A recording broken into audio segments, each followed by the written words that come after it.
Part 84. Infinite Script Killing. Author, Guo Shui Ganxiao. Chapter 861. After returning to reality, Su Tongchang let out a breath, glanced at the black hair on his arms, and felt a headache for Mansai Musashi Gen, who had turned into a monster. This guy was already very difficult to deal with before he turned into a monster, especially the hand of the ancient god on him, which was too much of a threat to him. Now after merging with those evil gods, it becomes even more difficult to deal with. As long as I get close, there will be a reaction like the decline of heaven and man. If I want to completely kill this guy, I can only wait for the next opportunity to invite the 7th and 8th masters, plus my own wife, otherwise I really have no confidence in killing him. Thinking of this, Su Tong took out a jar of strong wine and sprinkled it on his arm, and then ignited the strong wine on his arm with a pinch of flame. With the burning of spirits and flames, caterpillar-like things soon flew out from his arms, fell to the ground and gradually condensed into a ball of black spheres. Su Tong put these spheres in small bottles. These things must be handled well, otherwise it may easily turn into a plague if not careful. But I have now destroyed a shrine. Of the 6 shrines mentioned in the main mission, if you include the Wushan Old Immortal, there should be 4 more. In other words, my previous speculation was correct, except for these 4. In addition to the monsters, there is another evil god who has not yet come out. Perhaps we can find some information about this in Guoxiang. Thinking of this, Su Tong asked in the team channel, "Lao Bai, Li Bo, how are you doing now?" After a while, I heard Li Bo's voice, "We are still fighting, Lao Bai can't hold it anymore. This guy is so stubborn, he uses all kinds of skills to attack for free, as if he is going to fight with all his strength." Su Tong frowned when he heard this. Qi Guan's ability and style were very strong, especially his skills, which were all high-level prop card skills when used casually. Coupled with his life-threatening style, although Gu Zibai was proficient in martial arts, he could, if you meet this guy, you will inevitably suffer a loss. Fortunately, thunder and lightning kept falling from the sky, and this devil didn't take advantage. The little fat man flew in the air and hit Akimaru from time to time. Every time at the critical moment, Akimaru was forced to give up his advantage and fight in a panic. It's a pity that he can't fly. Even if he could, he wouldn't be able to reach the height of the little fat man. This is the power of the second spirit. With Xiaopang's escort, Gu Zibai can confidently and boldly fight Akimaru in close combat, and use his strength to hone his martial arts. Take action, take action. At this time, Li Bo's voice suddenly rose, "Sister Fairy," she took action. She was so powerful. As soon as she took action, she pressed down on the Japs and beat him. The Japs tried to break out, but Sister Fairy called out black water and hit him below. He even had a head injury. "He won't come out? Boss, is this also from our team?" Li Bo's voice was excited, as if he was turning into a sports commentator, reporting real-time footage to Su Tong. Su Tong ignored Li Bo's question.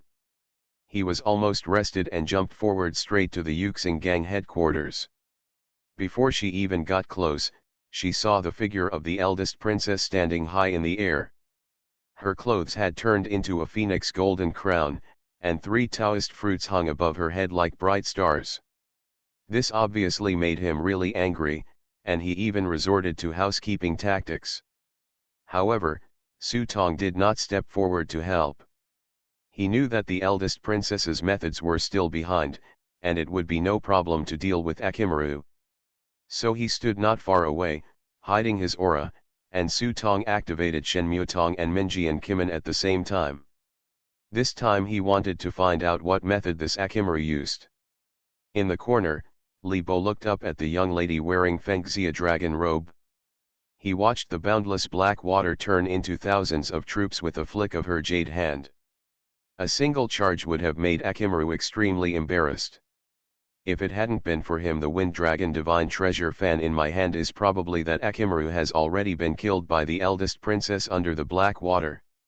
However, despite this, Akemeru became more and more aggrieved with the beating. He could realize that the woman in front of him did not use all her strength, but just kept summoning black water to hit him continuously. At this time, the disadvantages of players who follow the pure prop flow are revealed. One of his skills can easily cost upwards of 500 script points, but the eldest princess's ability to control the black water doesn't cost anything at all, and its power is astonishingly powerful. It's like playing King of Fighters. You keep attacking with your big moves and explosive skills, but the opponent is acting like a rogue. Not only did he successfully defend against all his big moves, but he also forced himself into a corner and continued to use basic attacks to combo. I am just as disgusting. Of course, this is also a manifestation of the gap in strength. Seeing that he was no match for him, Akemeru felt that he was about the same. After letting out a strange scream, a bright light suddenly flashed on his body. The eldest princess sensed something was wrong and pushed with both hands. The black water in the sky finally turned into a huge water dragon cover, directly suppressing Akemeru. Boom! A bright light burst out from the water dragon cover, but as the eldest princess formed a finger seal, the black water in front of her eyes rotated rapidly, giving birth to 9 giant dragons to suppress the terrible fire that burst out. This is one of Akemeru's special moves. When encountered by ordinary masters, they can only dodge and parry. If you are not careful, even if you are not injured, you will inevitably end up in an embarrassing situation. But in the face of the eldest princess's understatement, this tried and tested trick was easily suppressed by her. This girl. Her strength is really amazing. Su Tong watched the scene from a distance and couldn't help but think of Lao Dao's words.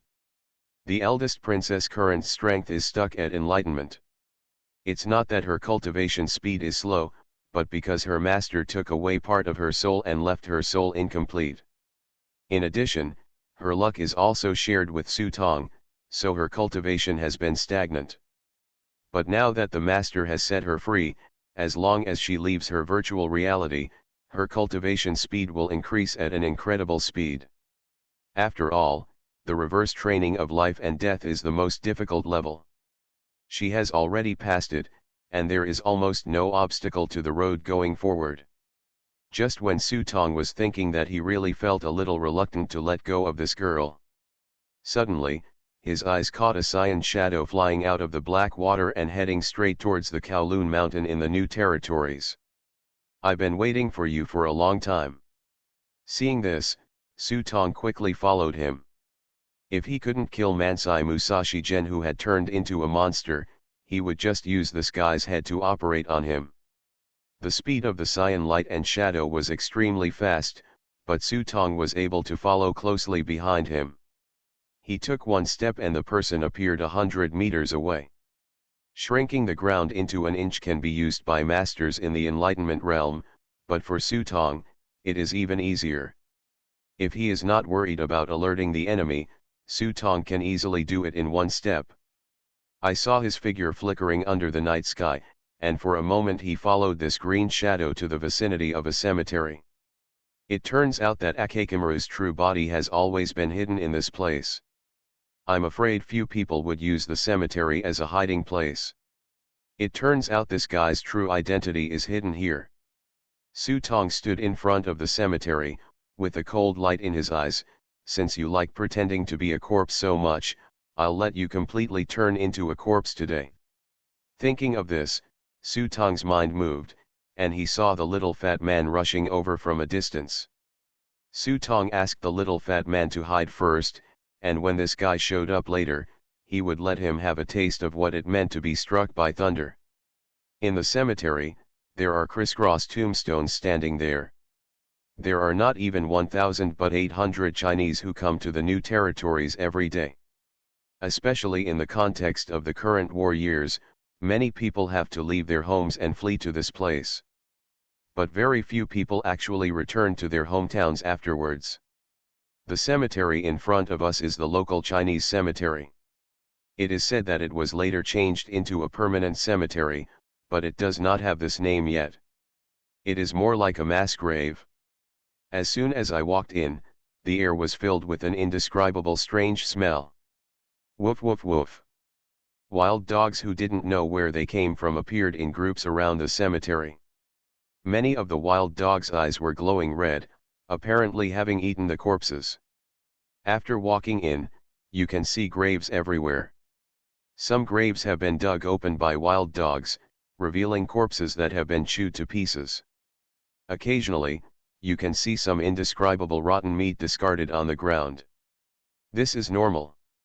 The people who fled here rarely have families and houses, and most of them are alone. All that can be done is to give them a roll of straw mats, throw them away anywhere, and then they will be laid to rest. Click. At this time, there was a dull sound, followed by a sudden explosion of a tomb. Along with scattered clods of soil, a man crawled out of the coffin in the grave pit, cursing that he was unlucky. If I had known that this mission was so complicated, I wouldn't have come.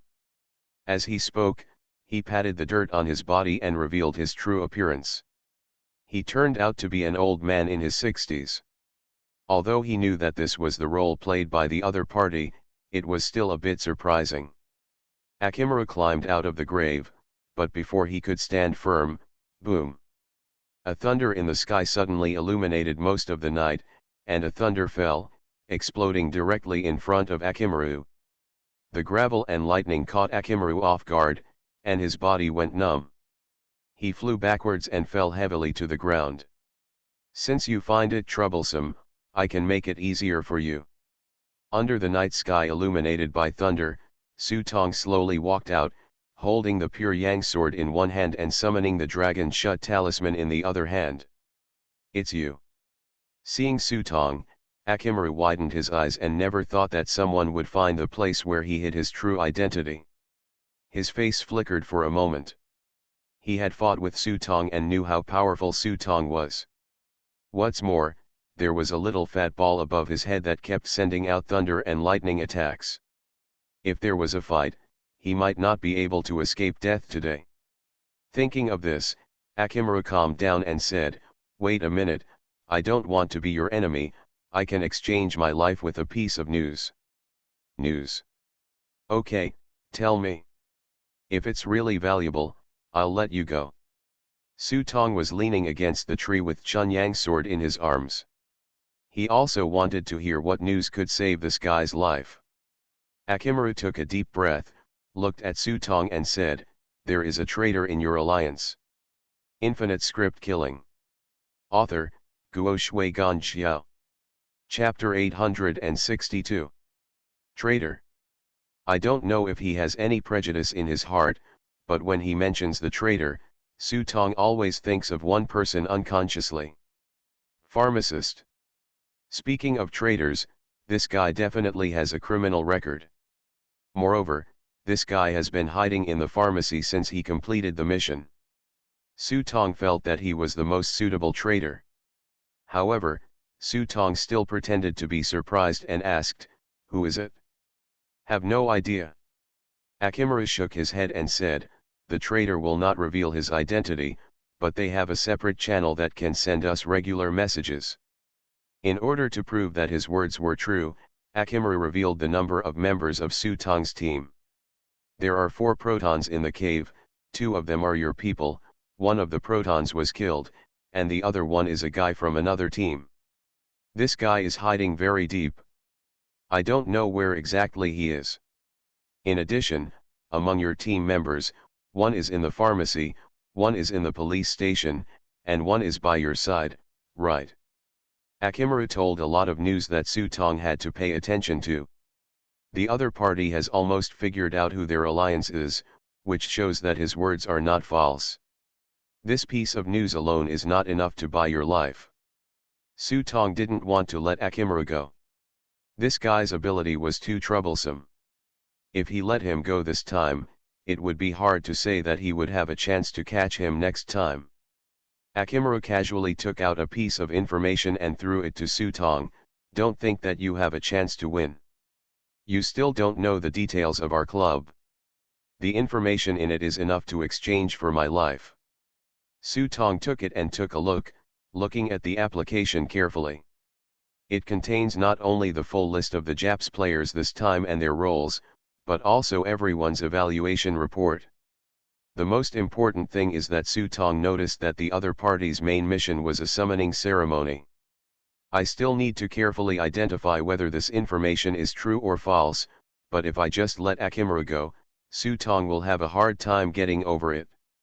After thinking for a moment, Su Tong narrowed his eyes and looked at Akimura. Maybe, we can cooperate. Cooperate. Hearing this, Akimura immediately became alert.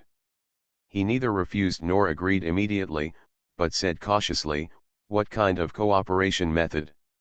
"You provide intelligence and convenience, and I will be responsible for killing people, and so do I," Su Tong said and pointed to the list given to him by Akimura. There were quite a few people in the Ghost Club, but the vast majority of them did not really show up and were mainly doing tasks in a low-key manner. These people play the role of businessmen, students, and even some officials. At critical moments, these people will pose a threat to themselves, and it is best to kill them. Akimura thought about it for a moment, and then asked, "What's the benefit of doing this? If an ally is killed, the alliance's points will also decline. One party will definitely fail by then. There are many benefits. You should be a loner, otherwise there is no need for you to hide your real body in this ghost place. Killing players can increase your personal points, and you can also get the opponent's prop cards. We help each other. No matter which side loses in the end, it doesn't do us much harm." At this moment, Su Tong was like a bad uncle who deceived children, leading him step by step.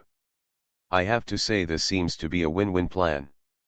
Seeing that Akimura seemed to have accepted his proposal, Su Tong raised his eyebrows, took out a notebook from the prop book, opened the notebook, and handed the blank page to Akimura.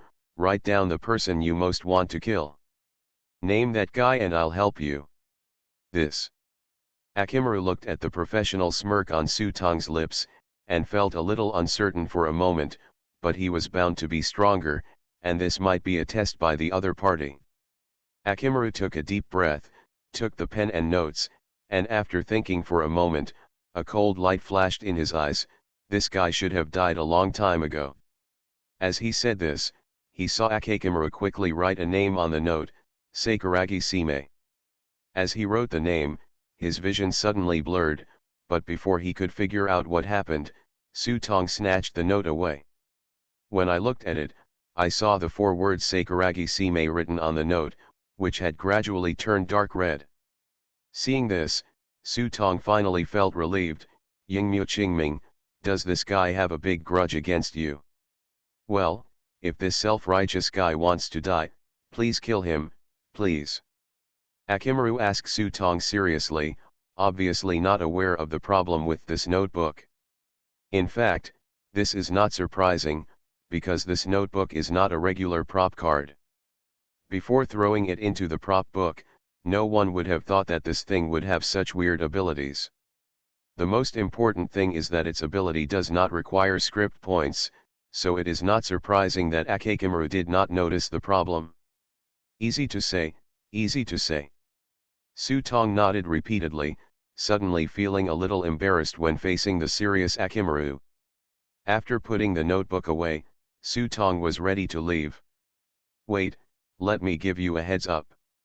Seeing that Su Tong was about to leave, Akimura hesitated for a moment, but still said something meaningful, "There is more than one mole." Su Tong was stunned for a moment, then nodded, turned and left. When they returned to the Yuxing gang, the ground was covered with corpses. Akimura had almost no intention of leaving anyone alive.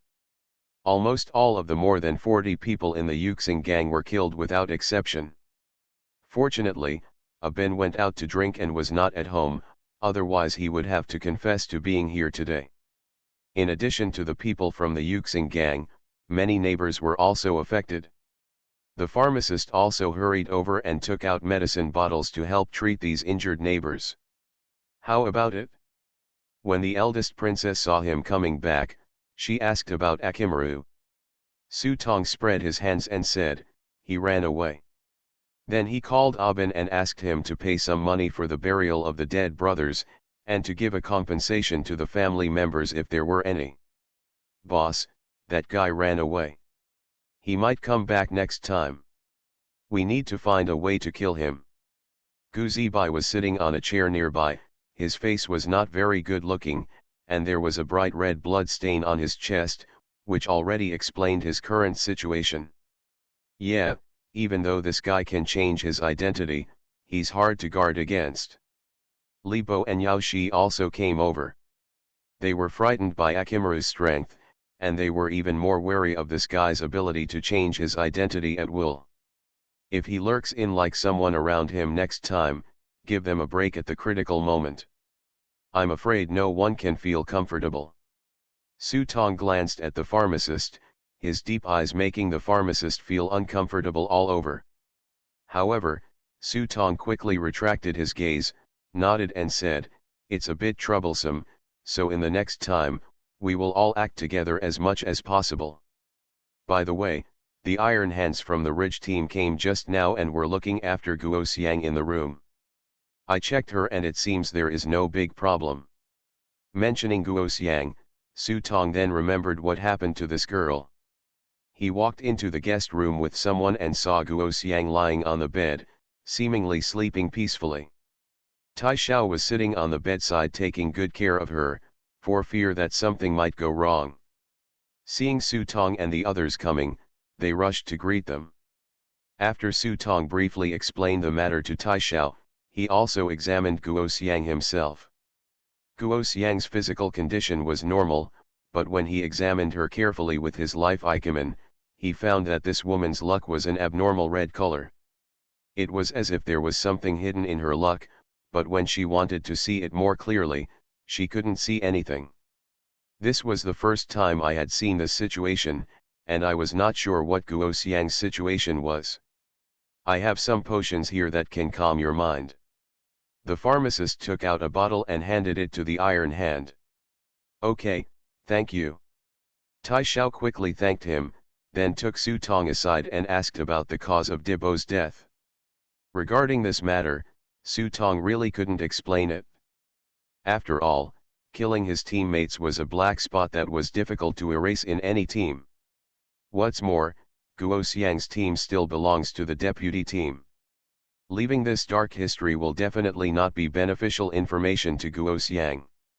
So Sutong evaded and said that she didn't know, but that she was already in a very bad state when she found Guo Xiang. What exactly happened could only be known after Guo Xiang woke up. This was not a lie. What he saw was basically consistent with what he said. He just ignored the fact that Guo Xiang ate Dibo's head. "Hey. Thank you, we didn't expect the situation in the cave to be so complicated." Iron Hand sighed. If he had known this would be the result, he should have followed along. After Sutong comforted Tai Xiao for a few words, he motioned for Guo Xiang to stay here for the time being and observe, and wait until she wakes up to see the situation. Tai Xiao did not refuse. After all, the conditions here at Sutong were much better than those at their school. The aftermath work was carried out in an orderly manner, and Sutong was also a little tired.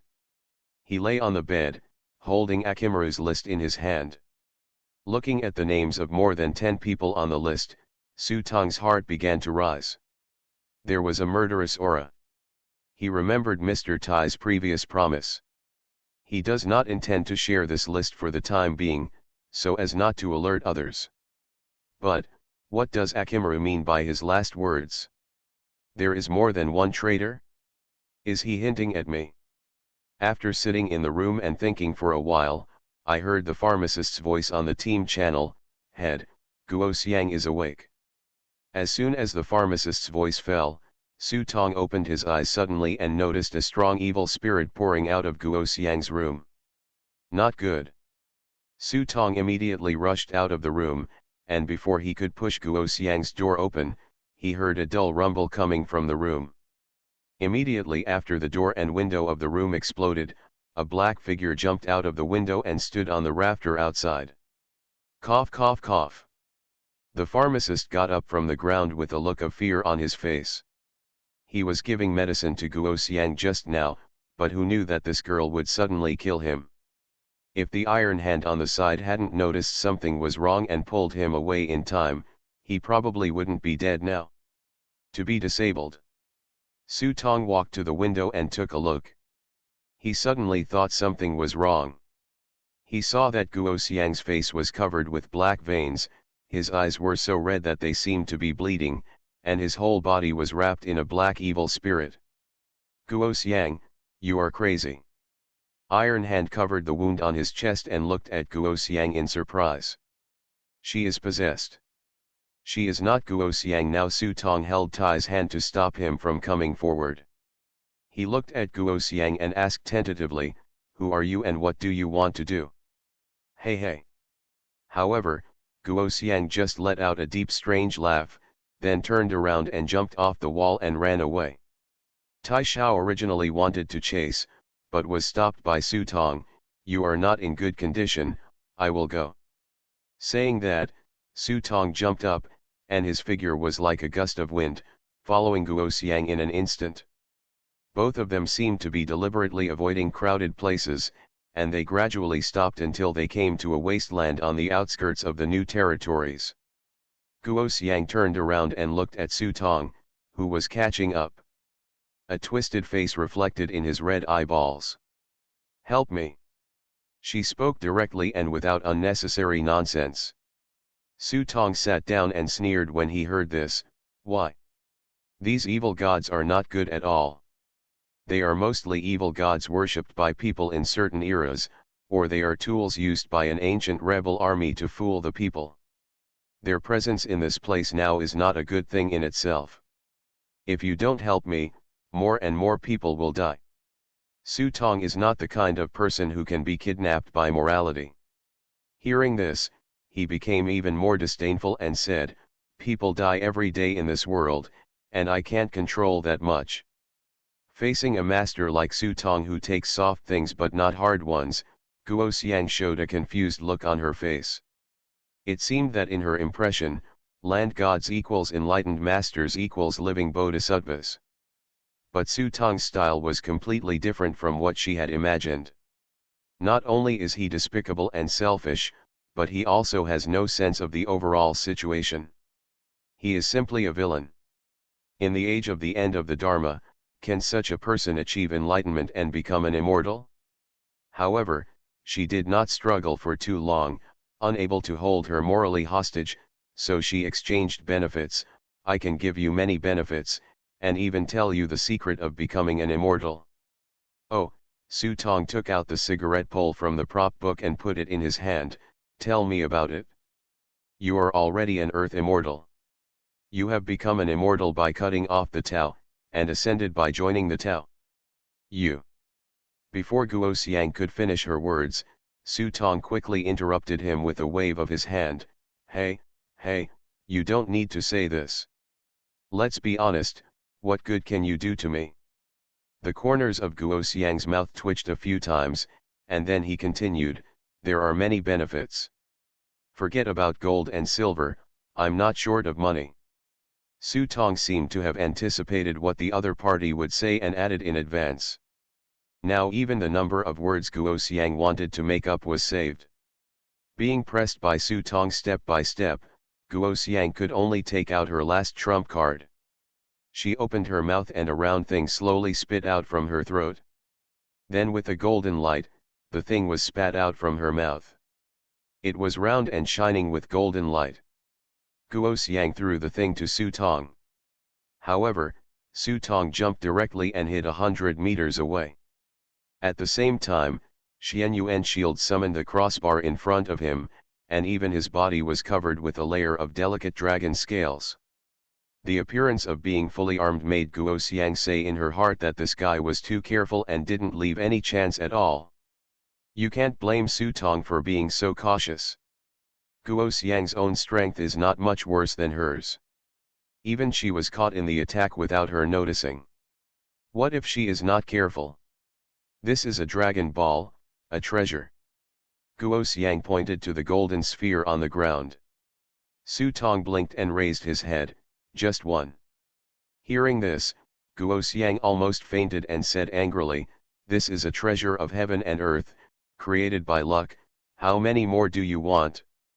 Isn't it necessary to summon the dragon with 7? Su Tong stared at the dragon ball on the ground and thought of the name of the script world Seize the Dragon. Could it be that the so-called seizing the dragon refers to the dragon ball? Summon the dragon. Su Tong was talking casually, but Guo Xiang suddenly became nervous and thought to himself, how much does this kid know? She looked confused for a moment. There are 9 in total, we only have 6 in hand, and the remaining 3 are not in our hands. Giving this to you is my greatest sincerity. Su Tong stepped forward and looked at the so-called dragon ball. After the golden light on it gradually dissipated, what was revealed was a round stone lump. If this thing was thrown into a pile of rubble, no one would take a second look. Su Tong carefully threw the thing into the prop book, and then he was sure that there was nothing wrong with it. Dragon Ball. It is said that these beads are gathered in the Dragon Vein treasure cave and have the power of creation of heaven and earth. Usage, unknown, please explore by yourself. Okay, after making sure that the things were fine, Su Tong signaled to Guo Xiang, then what do you want me to do for you? Guo Xiang gritted his teeth, help me kill the monster that devours my companions. If he doesn't die, he will soon become a more terrifying existence. When he breaks through the cave, you will all die. Ken. Su Tong readily nodded and agreed upon hearing this request. After all, his original plan was to kill Mansai Musashi General. This request did not conflict with his plan. Seeing Su Tong agreeing so readily, Guo Xiang was a little confused and suddenly felt that she had done something unnecessary. Then can you get out of my friend? Su Tong looked at Guo Xiang. No, what if I come out and you attack me? I will protect this girl's body. As long as you kill that guy, I will keep her safe. TCH, who do you think I am? The enemy of my enemy is my friend. I have always been sincere and honest with my friends. If you don't believe me, just ask around. Su Tong curled his lips and raised his head proudly. Then I can't come out. My shrine is not here. Once I come out, I will have no home. Seeing Guo Xiang's refusal again, Su Tong couldn't force himself, so he could only put away the black water dragon tooth in his hand angrily. Guo Xiang was unwilling to follow Su Tong back, saying that there were too many people there and it would be uncomfortable for him to live there, so Su Tong introduced the permanent cemetery to him, believing that she would like that ghost place very much, and at least there would be no shortage of food and drink there. Sorry, after I finished writing today, I reviewed it and found that what I wrote was wrong. I deleted it and rewrote it, so it's a little late. You are listening to Novels at Bless Up channel. Wish you happiness and luck. Please subscribe to receive new novels. How do you feel about this novel? Please like and leave a comment. Infinite Script Killing. Author, Guo Shuigan Xiao. Chapter 863. In order to show his sincerity, Su Tong personally led the way to send Guo Xiang there. Of course, he did this not because he was kind, but because he wanted to get some valuable clues from Guo Xiang's mouth. Now that we are friends, can you tell me what exactly you are going to do? Walking on the road, Su Tong asked. Facing Su Tong's inquiry, Guo Xiang responded with silence. Then you should always tell me your name, male or female. I can't keep calling my friend's name. Seeing this, Su Tong asked without giving up. This time Guo Xiang spoke up and said in a very small voice, 3 chi. 3 chi. Su Tong didn't expect the other party's name to be so weird, and the word chi means innate chi in the Taoist concept. It is said that one energy transforms the three pure beings, the source of all things. The other party's name is quite unique. Then I'll call you mistress, it's easy to say. Sanchi was startled, but did not refute, letting Su Tong call him as he pleased. For him, the name was just a code name. Sanchi could be him, or it could not be him. It was just to distinguish himself from the host. Actually, I want to help you, but you are not kind at all. The first time I entered the cave, you cursed me with the 5 degenerations of heaven and human beings. I finally survived to become a land immortal. I am not happy yet, so I will immediately. It's going to end. Su Tong stared at Sankai with a resentful look on his face, and began to show his misery. I have a rough life.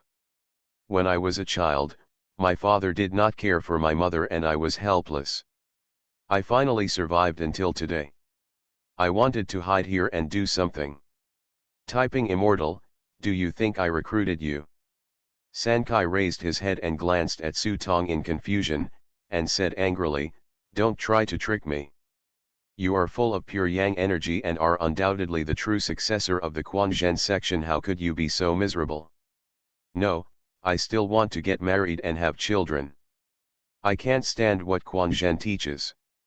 This pure yang qi is just a coincidence. You see, I'm a man of both sex and meat. In order to prove that what he said was true, Su Tong took out a jug of wine from the props book, drank a lot, and then handed it to Sankai. Try the fine wine that has been brewed for hundreds of years. It's not polite to drink 3 qi, so I drank heavily after receiving it.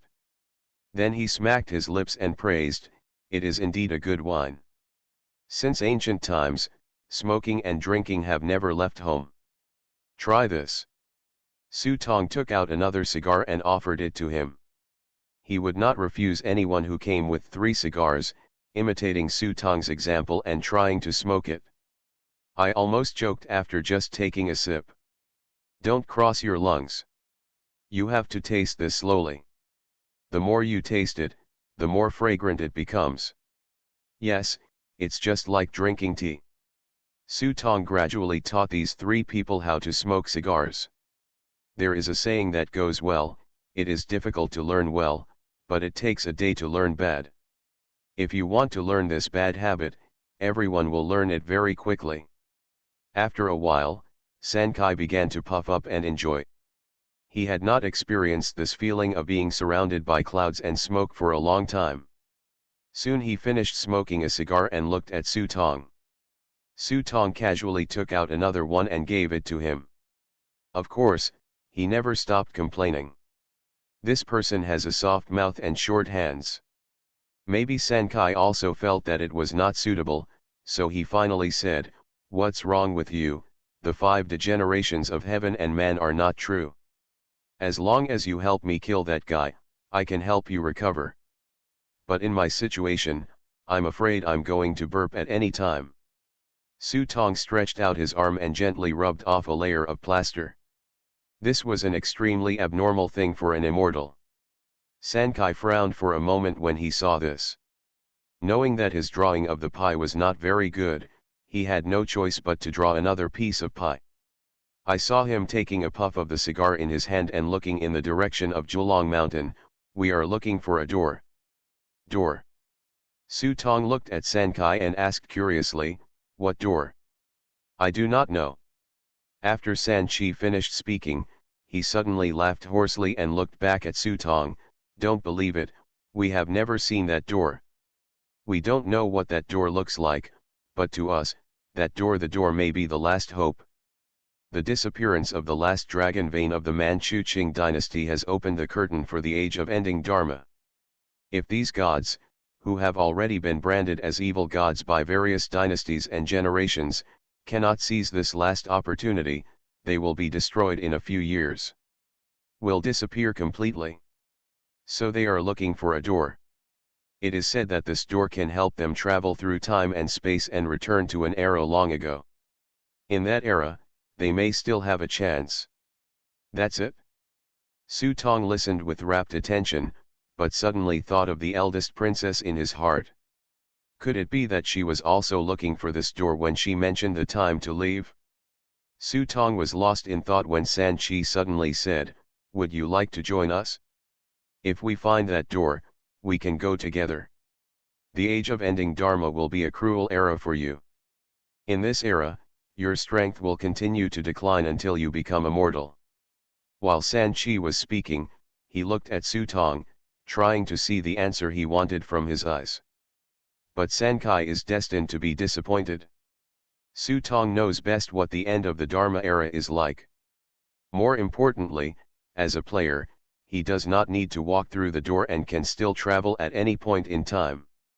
Therefore, regarding San Chi's proposal, Su Tong did not show any joy or anger on his face. Instead, he just felt a little reluctant to leave the eldest princess.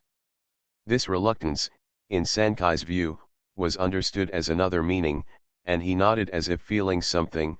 "Yes, I can understand your mood. After all, there are too many things in this world that are worthy of nostalgia." Thing. After hearing San Chi's words, Su Tong did not respond directly to him. Instead, he put the cigar to his mouth and took a deep puff. "San Chi.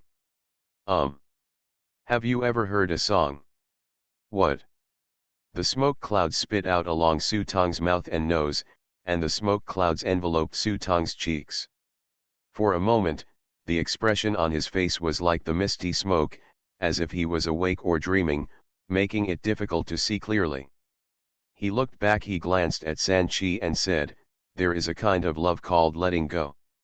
The two walked along the street to the permanent cemetery, and Su Tong said goodbye to Sankai. The two made an agreement that after Su Tong went back to recover from his injuries, they entered the cave again and joined forces to kill Mansai Musashi Gen.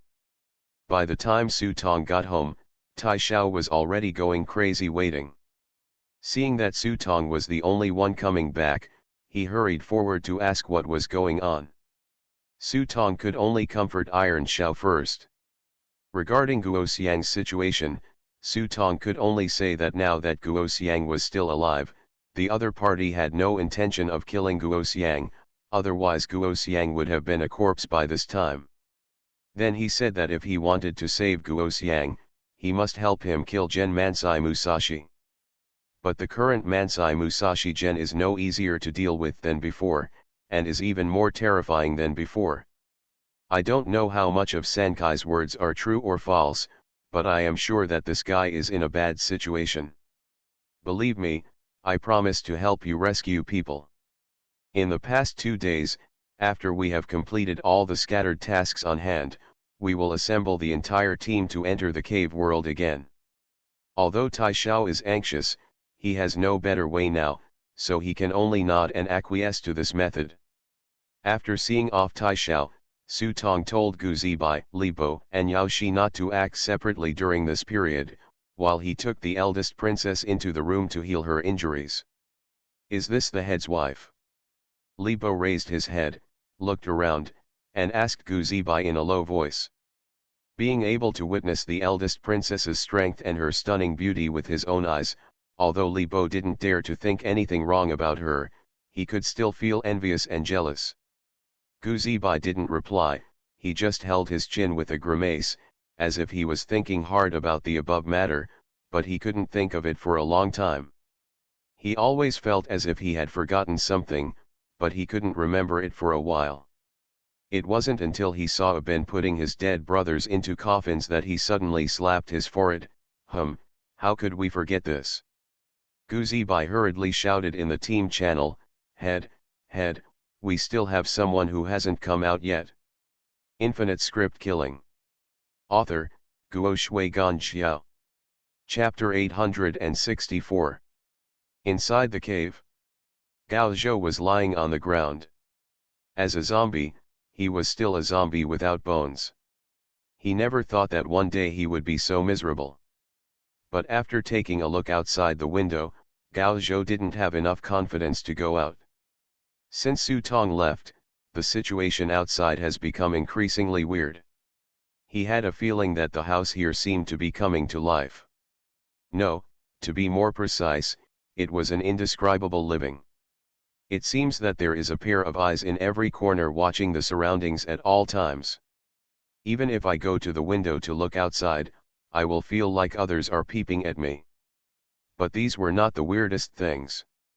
The weirdest thing was that he found that the empty room outside had begun to have shadows of people. And there are not a few in them, and I can't tell whether these figures are humans or ghosts with my own eyesight. The only good news is that Su Tong left him many props before leaving. Looking at these props, Gao Zhou's inner uneasiness calmed down a lot. Soul ring stand in doll, uncontrollable teleportation scroll, invisibility cloak, and so on. These props have no lethality, but they have many strange abilities. Just as Gao Zhou was carefully examining the capabilities of these props, a cry came from outside the door. Gao Zhou was stunned for a moment, but then ignored it. No matter what was outside, he couldn't even try to trick himself into going out. But the crying got louder and louder, and the voice was mixed with a girl's voice. This not only made Gao Zhou a little upset, he walked to the window, turned his head and looked around, and saw a little girl in the corner outside the corridor. He stood there with a blank look on his face. Damn it, where did the child come from? Seeing this little girl, Gao Zhou once suspected that his eyesight was wrong. No, is it a trap? Gao Zhou shook his head and continued to sit on the ground and began to look at the props one by one. However, the crying outside became louder and louder, which made Gao Zhou start to feel upset. Gao Zhou had done a lot of murders and arson, and he would never frown even when he wiped out the whole family of the other party. But while listening to the crying outside, I was upset and couldn't help but think of my wife's growing belly, and I started to feel a little uncomfortable. No, this is a script world, not the real world. This girl is just a plot character in the script. Life or death has nothing to do with me. Gao Zhou muttered secretly in his heart. But at this moment, his ears suddenly twitched, and he squinted at the surrounding walls. He saw black mold spots starting to appear on the walls. An ominous feeling came over, which made Gao Zhou's heart tighten. Oh no, the child's cry attracted that thing coming. Thinking of this, Gao Zhou's first reaction was to summon a bone spur and aim it at the girl outside the window. However, he held the bone spur in his hand for a moment and never fired it out. However, the crying in the corridor became louder and louder. Damn it! Stop crying! He walked to the window and glared at the girl fiercely, trying to scare him away, but the girl didn't see him at all. Boom! A heavy footsteps came from the corridor, and the girl seemed to be startled by the loud noise. She stared at the dark corridor in front of her with wide eyes, fear written on her face. Boom! Footsteps were approaching here, and a huge outline gradually began to become clear in the darkness. Gao Zhou's pupils tightened and he quickly squatted down, not daring to look any further. Damn, how did this thing get so big? Gao Zhou cursed in his heartbeat began to speed up, and an inexplicable sense of panic swept through his body. Every time the monster took a step closer, the desperate and ominous feeling around him became stronger. There were more and more mold on the wall, making him afraid to get close to the wall easily. Maybe he will leave after eating that little girl. Gao Zhou thought secretly, but when this thought came to his mind, he felt a strong sense of guilt. Mother! When the girl saw the no longer humanoid monster in the darkness, her body was shaking uncontrollably. But her desperate screams were more like a delicious delicacy in the eyes of the monster. Hey hey! A puff of black hot breath spurted out from his nostrils, and Mansai Musashi Gen's face was completely unrecognizable from its original appearance at this moment. The huge face was covered with evil spells, a pale body like a giant frog, a wide mouth and clawed hands, greedy eyes, looking at the girl's body, slowly opening his hands, revealing a morbid desire to gently pick up this little girl and twist her into a ball of rotten flesh. This desire is getting stronger and stronger, and even Gao Zhou, who is separated by a wall, can clearly feel the desire emanating from this monster. The fear in the little girl's heart had almost suffocated her, and her trembling body seemed to have used all its strength to scream, "Mom! Grass!" Hearing this scream, Gao Zhou finally couldn't bear it anymore and grabbed the invisibility cloak on the side in his hand. Invisibility cloak, one-time prop, cannot be brought out of the world of this script. Active Skill 1, Hide and Seek. After consuming 300 script points after activation, the object covered by the cloak will enter a completely hidden state, unable to capture the breath, and cannot be detected by the naked eye. Once the invisible person or object moves during this period, the invisibility effect will be temporarily lifted, and the object will not enter the hidden state again until the object remains motionless for 10 seconds. Duration, 48 hours. Brother, if I can't come back, you have to hold on. Gao Zhou said and directly covered Chang Liuji's body with his cloak, then looked out the window and took a deep breath. There is nothing I can do. As a father, you can't bear to see this kind of thing. After saying that, he flew up and sprinted forward. Boom! With the sound of the window shattering, Gao Zhou's figure rushed out of the room and held the girl in his arms. At the same time, Gao Zhou finally saw clearly the figure of the monster in front of him. Although he had already made up his mind to die, when he saw clearly what Mansai Musashi Gen looked like at this moment, he couldn't help but take a breath. The body was as huge as a mountain of meat, and the three figures seemed to be standing on its shoulders. The sense of oppression, of distortion and destruction made his heart accelerate violently. Under such a strong sense of oppression, Gao Zhou instinctively wanted to take out the uncontrollable teleportation scroll. Uncontrollable teleportation scroll, 1/1. It consumes 300 script points. After activation, it will be randomly teleported to any place within 1000 meters around. Note, this item is risky because someone once used it and embedded himself in a cement wall, and he has not come out yet. Just when Gao Zhou was about to activate this scroll, a thought suddenly stopped him: if I escape, this monster will definitely become angry. If this guy smashes it randomly, Wu Ji will be in danger. In just a short moment, Gao Zhou thought of many thoughts, then he hugged the girl and turned around and ran toward the other end of the corridor. As he ran, he turned back and raised his middle finger to Mansai Musashi Gen: perverts, even little girls will not be spared, go to hell. Mansai Musashi Gen's face was stunned for a moment. Maybe he never expected that a Chenyaejin would appear in the middle.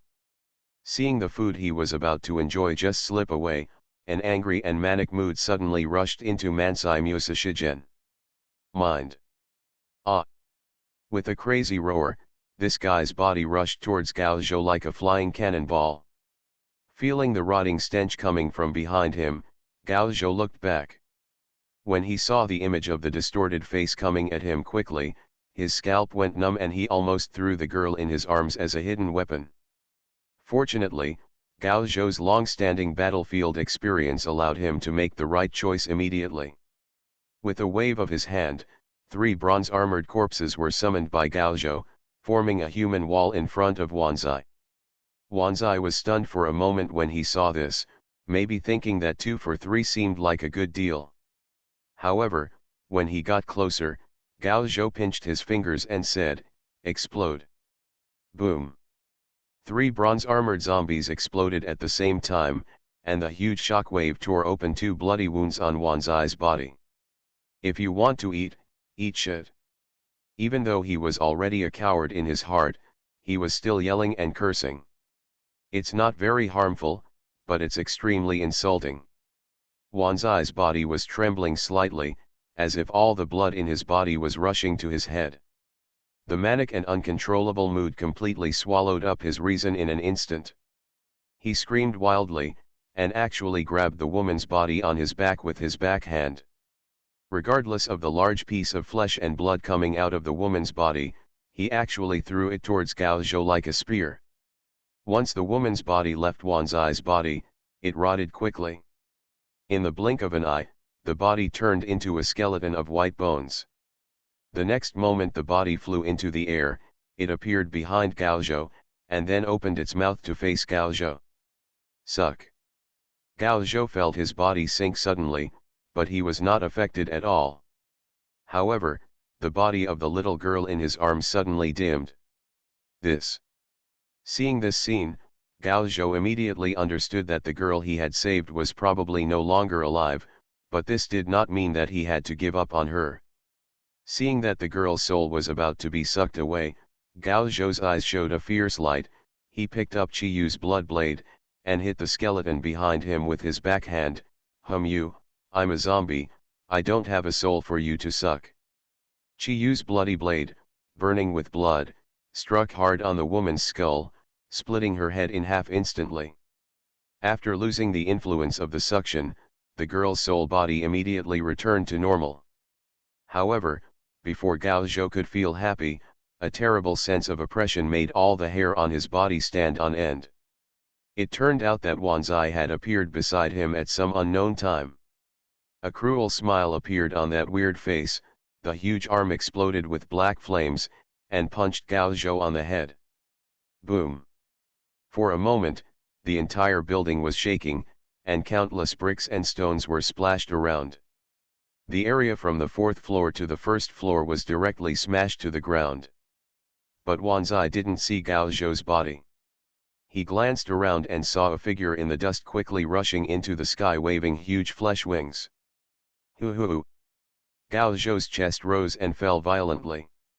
Even though he was a zombie, the punch just made him feel like he had walked back from the gate of hell. He glanced at his chest again. I saw a black doll on the chest that had been torn into pieces. When the cool breeze blew, it turned into ashes and disappeared. Stand-in doll. When suffering a fatal blow, all damage can be transferred to the doll's body. When the doll is broken, you will receive a random curse from the doll. Thankfully, boss exchanged the props, otherwise I would have been in trouble here today. Gao Zhou secretly thought he was lucky. Ding bell. Ding dong. But before Gao Zhou could take out the uncontrollable teleportation scroll, a sound of leather drums and bells came from behind, and two figures, one black and one white, were seen waving the bells on Mansai Musashi Gen's body. Hepigo, for a moment Gao Zhou felt as if his mind was being pricked by a needle, and he experienced a huge pain. The body sank, and all the muscles in the body began to stiffen. At this time, Mansai Musashi Gen raised his huge foot and stepped heavily on the ground. Boom! An invisible force hit Gao Zhou directly on his back. Ah! The huge force penetrated his lungs, causing him to vomit blood in mid-air. If the invincible bone on his chest hadn't emitted a burst of blood at the critical moment to absorb all the force, this alone would have been enough to tear him apart. However, despite this, Gao Zhou's consciousness had begun to blur, and his body fell from mid-air uncontrollably. It's over. Looking at Mansai Musashi Gen who was already running towards him on the ground, Gao Zhou's heart was cold and he had already prepared for the worst. Just when he was desperate, an unexpected figure suddenly rushed from the other side of the corridor. Looking at the familiar figure, Gao Zhou's pupils were beating and he exclaimed in surprise, "Why is he here?" Infinite Script Killing. Author, Guo Shui Ganxiao. Chapter 865. The figure moved like a strong wind, and corpses surged out of his body. I saw the person's fingers sealing the secrets, and the evil spirit on his body turned into a big black bell hanging above his head. Boom! This black bell is shaped like a cauldron, with 3 plum trees and thousands of plum blossoms. A huge word Dion on the bell body makes this big bell cast an ominous tone. Suddenly, a faint bell rang out, and Gao Zhou felt a cool feeling in his forehead. His whole body was in a state of excitement, and all the discomfort in his body suddenly disappeared. Ah! The sudden ringing of the bell caused the black and white evil spirit on Mansai Musashi Gen's back to scream in pain. This rolling bell actually carries a magical power, which not only makes people clear their consciousness, but also makes people unconsciously recall their past lives in the sound of the bell. Mansai Musashigen realized that someone was coming to disrupt the situation, and his two pairs of red eyes quickly locked on the person. You deserve to die. With the murderous intention in his eyes, the power of the entire cave seemed to be mobilized by him. Under the influence of his powerful thoughts, a dark air flow changed from time to time, condensed, and vaguely appeared. Various phantoms, including ferocious celestial snakes, Rakshasa with blood-red sword wheels, thousands of pagoda bones, and countless desperate cries echoed in the phantoms. I am a god, the eternal and immortal god. The shrine on Mansai Musashigen's back screamed shrilly, and black liquid continued to flow from the shrine and poured into his body. Not good. Seeing the aura on Mansai Musashigen's body increase sharply, Gao Zhou quickly shouted, Miyada, run quickly, you are no match for him. That's right, the one who came to the rescue was Maida, who followed Su Tong and the others into the cave last time. Just when they entered, Su Tong and Maida were separated. After they came out, too many things happened. Mansai Musashigen was seriously injured, Akimaru attacked the Yuxing gang, Guo Xiang was taken away by San Qi, and a series of the question made Su Tong forget about him. Except for protons, living people cannot stay in the cave world for too long, but Maida is not a living person, he is a zombie, so he can stay in the cave world for a long time. At this moment, facing Gao Zhou's call, Maida not only did not dodge, but in Gao Zhou's shocked eyes, he tore off his clothes and saw 7 paper figures appearing behind Maida. 7 paper figures are holding Suana, Erhu, Sheng, Gong, cymbal and other musical instruments. With the sound of Suana, the music of great sorrow and mourning comes. Along with the sound of playing music, a piece of conch opera is fascinating. Gao Zhou's spirit also fell into a trance, as if he saw a woman wearing a single dress with water sleeves, singing a sad, low, and melodious opera. But he was actually lying in a coffin, and his father and wife were standing in front of the coffin crying. When I first listened to it, I didn't know what it meant, but when I listened to it again, I felt like I was in a coffin. And he could only watch helplessly, unable to do anything. In the trance, Gao Zhou's consciousness began to blur. He didn't want to die, he wanted to live, but no matter how hard he tried, his eyes could only be closed unwillingly by his father's hands. I don't want to die. I haven't seen my child yet, and I haven't fulfilled my filial piety to my father. Countless thoughts suddenly rose in his mind, and unwillingness and fear spread into his heart like a tide. Until a hand suddenly grabbed his shoulder in the darkness, and then pulled it down hard, followed by a strong feeling of weightlessness.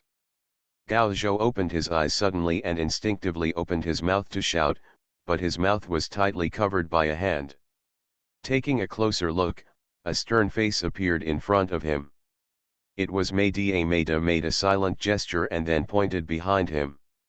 Gao Zhou looked in the direction pointed by Maida and saw Mansai Musashina standing on the ruins with a dazed look on his face, his huge body sitting cross-legged on the ground, and a silly smile appearing at the corner of his mouth from time to time. This guy actually fell asleep? If you listen carefully you can even hear his slight purring. I'm going to save my life while you're sick. When Gao Zhou saw this, the first reaction in his mind was to kill this guy now. But he only showed a slight hint of murderous intent, and the body of Mansai Musashina, who was sitting cross-legged on the ground, instinctively began to shake slightly. Seeing this, Maida quickly stopped him and shook her head at him, saying not to mess around. Then he picked up a piece of wood and wrote on the ground, "The Mei family's dream technique can only trap him, but not kill him." When Gao Zhou saw this, he secretly cried out that it was a pity, but he knew that the gap between himself and the monster in front of him was too big. If he took action, the best result would be to kill himself and injure others. Instead, he would let Maida take the risk to save him. However, Maida's power really exceeded his expectations. Maida was just a flying yaksha, and his strength was only equivalent to that of the Taoist realm. He didn't expect that he would trap the monster in front of him who was comparable to a demigod. But when he thought about it again, Gao Zhou felt that they had preconceived the idea. It was true that Meida was Feishan Yaksha, but he also had another identity, that is, the senior of the Mei family. In the era of Emperor Jia, the imperial power was in a highly unified era. Qin Tianjian was ordered to destroy the 9 evil ghost king of Yin and Yang cave, and those who could participate were all the masters among the masters. Meida, whose real name is Mei Si Yuan, as the representative of the Mei family, has to obey the call of Qin Tianjian to participate. He is himself a top Mei family expert of the generation. He holds 3 plum blossom hairpins from the Maihua Taoist, and his strength can be imagined. It's just that a traitor appeared in the team, and he was caught off guard and was seriously injured and trapped in the Yin-Yang cave to death. Su Tong and his group only thought that Meida was a Yaksha zombie, but they ignored this relationship. Of course, Meida himself is too low-key. He doesn't mind feng shui on weekdays and doesn't take action easily. Today, in order to save Gao Zhou, he used the Mei family's lost secret technique, a Song of Yu Meng, to use the dream technique to make him far stronger than him. Many times the Manzaku Musashi Gen was trapped in a dream. If Meida had something he could take advantage of at this moment, such as the 3 plum blossom hairpins from the plum blossom Taoist priest, he might not be able to keep this monster like Mansai Musashi Gang from eating. Meida knew that although this dream technique was powerful, it could only trap the opponent for a short time. After all, this technique was not a true trapping and killing technique, and there were many shortcomings in his hasty execution. He immediately picked up Gao Zhou and left quickly with the girl who was still sleeping. At the same time, Su Tong on the other side was also full of surprise at this moment. After receiving Gu Zibai's reminder, Su Tong also slapped his forehead belatedly and immediately prepared to take the risk and return to the cave. In the end, the eldest princess looked calm and told him not to worry, and even said lightly, "Don't worry, his strength is not inferior to mine." "You said that Meida is stronger than you." Su Tong blinked and looked at the eldest princess, with confusion on his face. Feishan Yaksha himself had seen it before. He could only say that with his zombie body, he was stronger than the masters who entered the Taoist realm, but if he faced a heavenly being in the enlightened realm, there is almost no suspense. The eldest princess drank a cup of tea, nodded and said, "You can't say you are better than me, but you will never be worse than me." "This is not what I said, but what your wife said." Then the eldest princess gave a brief explanation, and Su Tong finally remembered Meida's true identity. He was an ancestor of the Mei family, not a simple flying yaksha. Moreover, after Mei Xian came to his home, Meida often chatted with Mei Xian and received a lot of guidance and opinions from Mei Xian. His strength has improved a lot. This guy is too low-key. Only the master, Mei Xian, and the master's wife who joined later knew his true strength. Even the old Taoist and the eldest princess looked away. Hearing what the eldest princess said, Su Tong immediately relaxed a lot. "Brother." At this time, the goddess ran in and pushed the door open. She was holding a delicate pastry in her hand, and her chubby little face looked cute no matter how she looked at it.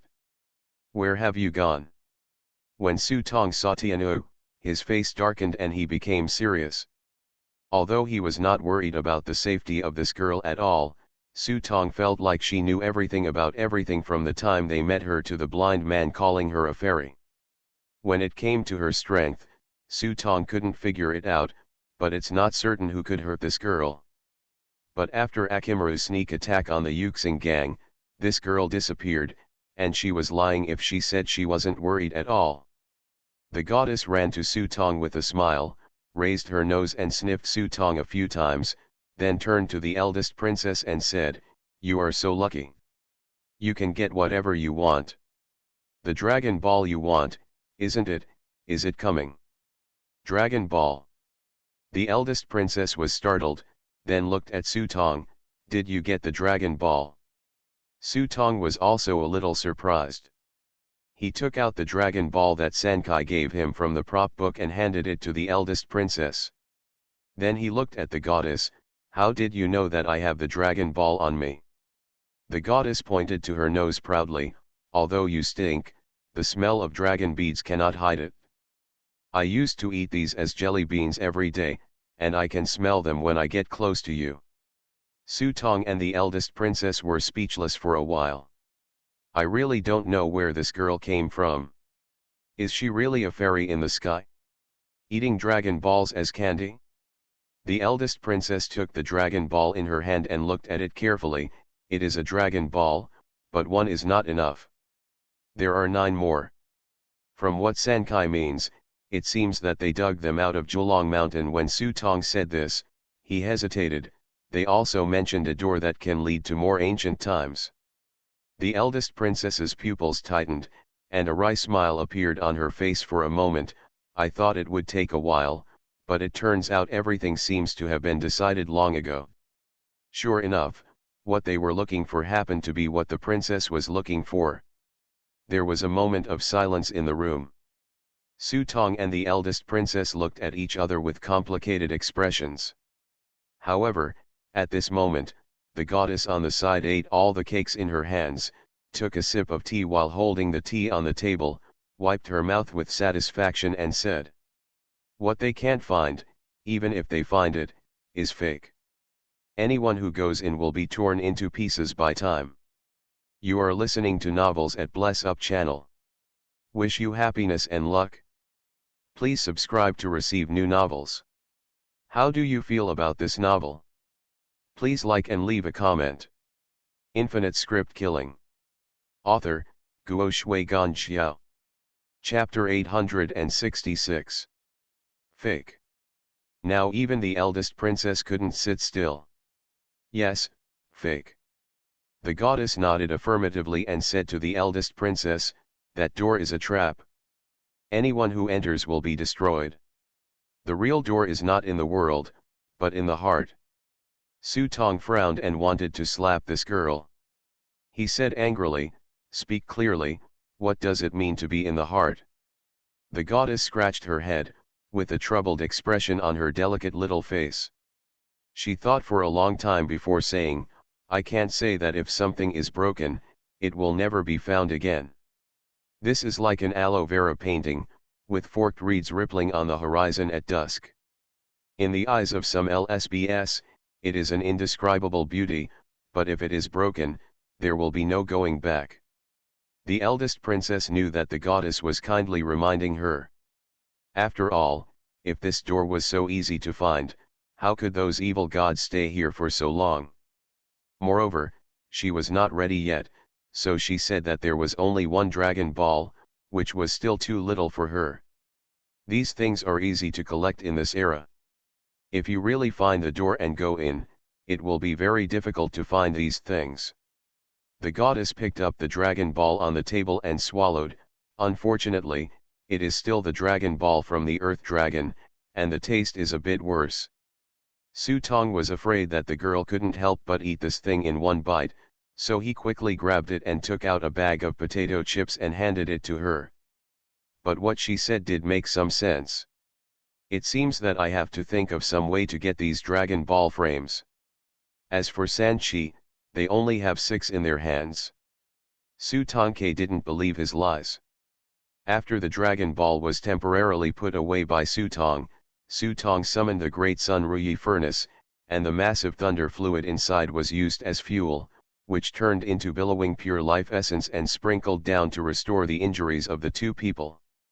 By the time they walked out of the room early the next morning, their injuries had almost recovered. The kitchen has already prepared dragon rice porridge, paired with a pile of pickles and a few fried dough sticks. It's simple, but it's quite satisfying to eat. Yao Shi and Li Bo also tasted dragon rice for the first time. They wanted to eat more, but they couldn't stand it after one bowl. The pharmacist looked at the dragon rice porridge in the bowl and couldn't help being shocked. As a pharmacist, he knew the importance of this kind of thing all too well, and his eyes became complicated for a moment. "Grandpa, A Ben walked in from the door with a newspaper under his arm. When he saw Su Tong, he hurriedly handed the newspaper over. Something happened over there in Kowloon walled city. Su Tong took the newspaper and took a look, and immediately frowned. A shocking poisoning case occurred in Kowloon City, with 168 people killed overnight. His eyes quickly scanned the newspaper. Su Tong was shocked when he looked at the photos in the newspaper. Have you found the murderer? No, but I heard inside information. The poisoning of the deceased this time was very strange. No toxins were found in the autopsy report. Everyone died in their sleep without any pain. After hearing a Ben's words, Su Tong looked at the pharmacist. What do you think? When it comes to combat effectiveness, the pharmacist's combat effectiveness is definitely at the bottom, but when it comes to playing dirty tricks, this guy's poison is a powerful weapon. This is one of the reasons why Su Tong pulled him into the team. Facing Su Tong's inquiry, the pharmacist picked up the newspaper and lowered his head so that the expression on his face could not be seen clearly. It wasn't until a moment later that he said, "It should be LV2 level poison. I didn't see the corpses, but the corpses in the photos looked very strange. Their expressions were peaceful when they died, and the corners of their mouths were slightly curved. According to me, I know that LV2 poison has a wide range of poisons, and it is a poison that does not cause pain, and has such obvious characteristics. It should be paradise sand." As he spoke, the pharmacist rummaged through his prop book and found a pink bottle. It should be this kind of poison. This medicine is very cheap at the exhibition, because it is only effective for ordinary people. As long as people with a slightly stronger physique will not be affected, even. At this point, the pharmacist coughed slightly and lowered his voice. This thing is an aphrodisiac to many players, so it is very popular. For people with strong physiques, ordinary stimulants are difficult to have an effect, but this poison can greatly stimulate their nerves and make people's blood flow high. You mean, the player did this? Su Tong's eyes were always fixed on the expression on the pharmacist's face, and he asked, "But why do players want to kill these ordinary people?" The pharmacist was startled when he heard this, and immediately raised his head and looked at Su Tong, with a bit of anger in his eyes. He knew that Su Tong was doubting himself. After all, he had a history of poisoning. "I don't know, but I think you can try to investigate this matter with the Japanese team. As a qualified pharmacist, if the murderer is me, I can easily turn the Kowloon walled city into a dead city." Seeing the anger in the pharmacist's eyes, Su Tong immediately nodded. "In this case, I'll leave this matter to you. Focus on investigating the people on our side, including the Ridge team." After speaking, he looked at Li Bo. "You and the pharmacist should act together." "Oh, okay." Li Bo nodded, feeling very relaxed about this decision. After all, the pharmacist could become a certified player and was much stronger than him. Moreover, the pharmacist seemed to be a wet nurse. He had a wet nurse by his side. No matter how he thought about it, he would make a lot of money. Although the pharmacist could feel that Su Tong's intention was to let this guy spy on him, he knew that Li Bo was just an ordinary player who had not even passed the certification and was not even a core member of the team, so naturally he would not take him to heart. So he nodded readily and agreed, and even gave Li Bo a few bottles of antidote to prevent any unexpected events. After everyone had dinner, Su Tong and his party took a bus to Shinkong University to attend the Shinkong University's antique exchange meeting. Originally, I wanted to take advantage of this antique exchange meeting to meet Gen Mansai Musashi. The results have been seen in advance. The reason why I came to participate is to investigate the cause of Mao Suifeng's death. According to Li Bo, he was already investigating, but after searching around the school, he could not find the cause of Mao Suifeng's death. The real reason. The club where Mao Suifeng belongs was found, but everyone in the club said that they were not familiar with Mao Suifeng and could provide very few clues. So today I am here to help Li Bo complete this task, but this is only on the surface. According to the information provided by Akimaru, among the tasks of the Japanese society, there is a task of purchasing antiques. I believe that several Japanese players will also appear, and we can take the opportunity to kill a few of them. Because there were many people, everyone took 2 cars. Sutong, the eldest princess, Tianyu, and Li Bo rode in 1 car, and the others rode in another car. On the way, the goddess looked Sutong up and down and said, "You've been having better luck recently. There's no telling if you'll find a treasure today." Sutong took out a mirror and took a look. Sure enough, the luck on top of his head took on the shape of a golden doll. This was a typical sign of a rich boy coming to his door. But before Sutong could be happy, the goddess said something that almost made Sutong bite his tongue. "This shows that you are not far from death. Just listen to the goddess say, people have their own rebirth, and luck is the same. You, a heavenly being, can temporarily suppress your 5 declines by relying on the merits of incense, but in the end it cannot change the fact that your life is about to expire. It is like a piece of firewood, which can be burned half. After an hour, someone was blowing air under the stove. Once the fire was strong, the firewood could only burn for 10 minutes. So, my luck will get better and better. Yes, just wait until you reach the extreme, your luck will be burned out." After hearing the words of the goddess, Sutong was not afraid, but rather excited. The stronger his luck, the stronger his luck. Perhaps he could take advantage of this opportunity to refine a batch of top-notch elixirs. Thinking of this, Sutong glanced at Li Bo, who was sitting in front of the car. His heart moved, and he said to Li Bo, "Give me 2 bottles of the antidote." Li Bo didn't know what Sutong was going to do, so he handed him the 2 bottles of antidote. Sutong smiled and said, "Take it as my loan, don't tell anyone else." "Oh. Okay." Li Bo didn't know what this guy was going to do, but we didn't know either, and we didn't dare to ask. Anyway, it was whatever the boss said. Not long after, the car drove to the gate of Shinkong University. When Sutong and others walked into the school security guard saw that they were members of the Yuxing gang. He didn't even dare to let go and just stood aside. Fortunately, after the school principal learned the news, he immediately rushed over with the school teachers to welcome Sutong. Facing the old principal, Sutong grinned, holding a cigarette, looking like a villain in the movie, and walked into the campus surrounded by the principal. Of course, the price for pretending to be 13 was that Sutong donated a teaching building to the school in his own name. Fortunately, this account has to be hung on the Yuxing gang. Sutong held the eldest princess lightly with one hand and held Tianyu with the other. To outsiders, he looked like a family of 3. As for Gu Zibai and others, after entering the campus, they scattered around the campus. Start looking for clues individually. Surrounded by the principal, Sutong came to the school auditorium. Many students were startled, and the work on their hands immediately slowed down. Sutong glanced at the antiques placed on the table. Looking at the principal aside, "Are these bottles and jars antiques?"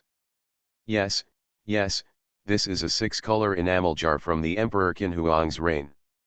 This is a June porcelain brush washer from the Emperor's reign. Look at this. This is a 5-color butterfly vase from the official kill of Emperor Kangxi." The principal enthusiastically introduced the antiques on the table and patiently explained their historical significance. Sutong had a cold expression on his face. He didn't just nodded symbolically, but looked like he was lacking in interest. This was not an act, but a real lack of interest in these bottles and jars. Seeing this, the principal not only didn't think there was anything wrong, but he was greatly relieved. What he was most afraid of was that Sutong had taken a fancy to some treasure and just taken it back. He had heard of Master Du's reputation. Even foreigners wanted to bow down to him, but if they really wanted to take the things away, he had no choice. Huh. At this time, Sutong suddenly stopped and looked around the corner. he saw a metal box placed in the corner. The moment he saw the box, Su Tong's heart skipped a beat. It's really hard to find a place to go after wearing iron shoes. It took no effort to get it, and this thing is actually here. If I read it correctly, this box is the last item in the 3-piece set of Thousand Machine God, Thousand Machine Control. Infinite Script Killing. Author, Guo Shui Gan Xiao. Chapter 868. Looking at the metal box in front of him, Su Tong ignored the nervous expression of the principal beside him and reached out to take the box in his hand. His fingers gently slid over the delicate relief texture on it, and the familiar feeling made him 100% sure that this thing was exactly what he was looking for. Thousand Machine Killer, Thousand Machine God, and Thousand Machine Control are all part of the Thousand Machine set series. Qinjishan and Qinjislayer have been collected by him, but Qinjiyu himself has never found any information about the last prop card. When I thought about it later, I simply gave up all hope. After all, there were too many prop cards. It would be too difficult to find the missing prop card, which was like looking for a needle in a haystack. It's just that I never dreamed that this prop card would be in this place, placed in front of me like this. Click. When the box was opened, it turned out to be a small vermilion seal. This is the seal of a great scholar from the Ming dynasty. The principal on the side quickly introduced, Master Du, some of these antiques are collected by our private sector, and some are provided by the boss Chiu from Xixingtang in Shanghai. Chiu Min, Su Tong had a deep impression on this person. No, to be precise, it was Du Nanan, who he played, who had a deep impression on him. The big boss of Xixingtang is a big shot in Shanghai. The faucet and a row of antiques last time were all sent by this boss. If he hadn't had a hand in it, it is estimated that those antiques would have been sent to the school in the end. Yes, that's Boss Chiu. The principal nodded repeatedly, but kept staring at the seal on Su Tong's hand. It's such a pity that such a good box contains such a broken stone. Su Tong nonchalantly took out the big seal inside and threw it to the principal, but the box was quietly thrown into the prop book. Ding! You have collected the 3-piece set of Thousand Machines. Do you want to synthesize it? At this time, Su Tong's expectant prompt came from the box, and he chose synthesis without hesitation. As the 3 prop cards were stacked together, a golden light suddenly flashed in the prop book. The 3 components were combined together in a strange manner, and finally formed a black box about 1 meter long. Ding! You collected the 3-piece set of Thousand Mechanisms and repaired the Mahist treasure, the Thousand Mechanisms Divine Box. As the prompt ended, a golden dynamic background appeared behind the box.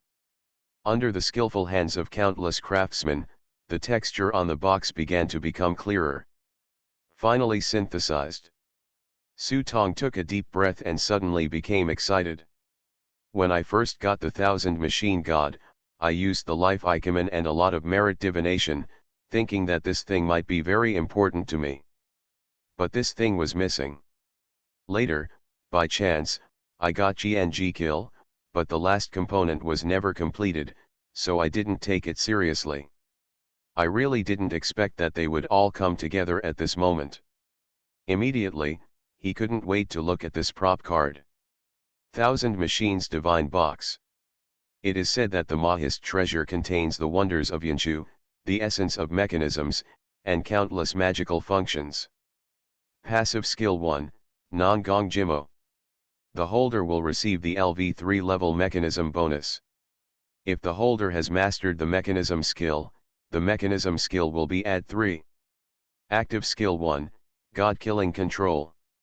After active activation, the God of Thousand Machines will be awakened and transformed into 3 forms. Kill, Attack Mode. God, Non-Attack Mechanism. Control, Yanji Thaumaturgy. The user can freely choose the script points to consume. The more script points consumed, the stronger the transformed form will be. Cooling time, 30 hours. Note, 1 cannon blast is worth 10,000 taels of gold. Looking at the entry on this prop card, Su Tong thought for a while, hey, it's another money-burning thing. I already have too many money-burning guys on my hands, and each one is burning more money than the last. Su Tong had already deeply realized how important it was to have a profitable industry. With this unexpected gain, Su Tong immediately became energetic and began to pick among these antiques to see if he could encounter another rare item card with his luck at the moment. However, after looking at these antiques for a long time, there was indeed nothing rare about these antiques. The eldest princess was even less interested in these treasures. After the principal left, Su Tong was ready to go shopping elsewhere. At this time, Su Tong found that the goddess was missing. When he looked back, he saw her squatting in front of the big box outside the door, wondering what she was doing. Su Tong walked over and took a look and found that she was squatting and picking through a pile of copper coins. Seeing Su Tong coming over, he handed a handful of copper coins to his hand. Take it, these are good things. Su Tong took it and took a look and found that these so-called copper coins were not the 5 emperors' money as he thought, but money. The so-called spending money is not a currency in normal circulation, but a currency specially used for appreciation, blessing, or as a treasure. Well, to use a less vivid metaphor, it is equivalent to the commemorative coins issued by banks in reality. The only difference is that most of these are privately minted and have little collection value. This girl Tianu is extraordinary. Since she says these things are treasures, Su Tong will naturally pay special attention to them. When I took a look at it with my life Ikemen, I found that there was an unusual aura on the money.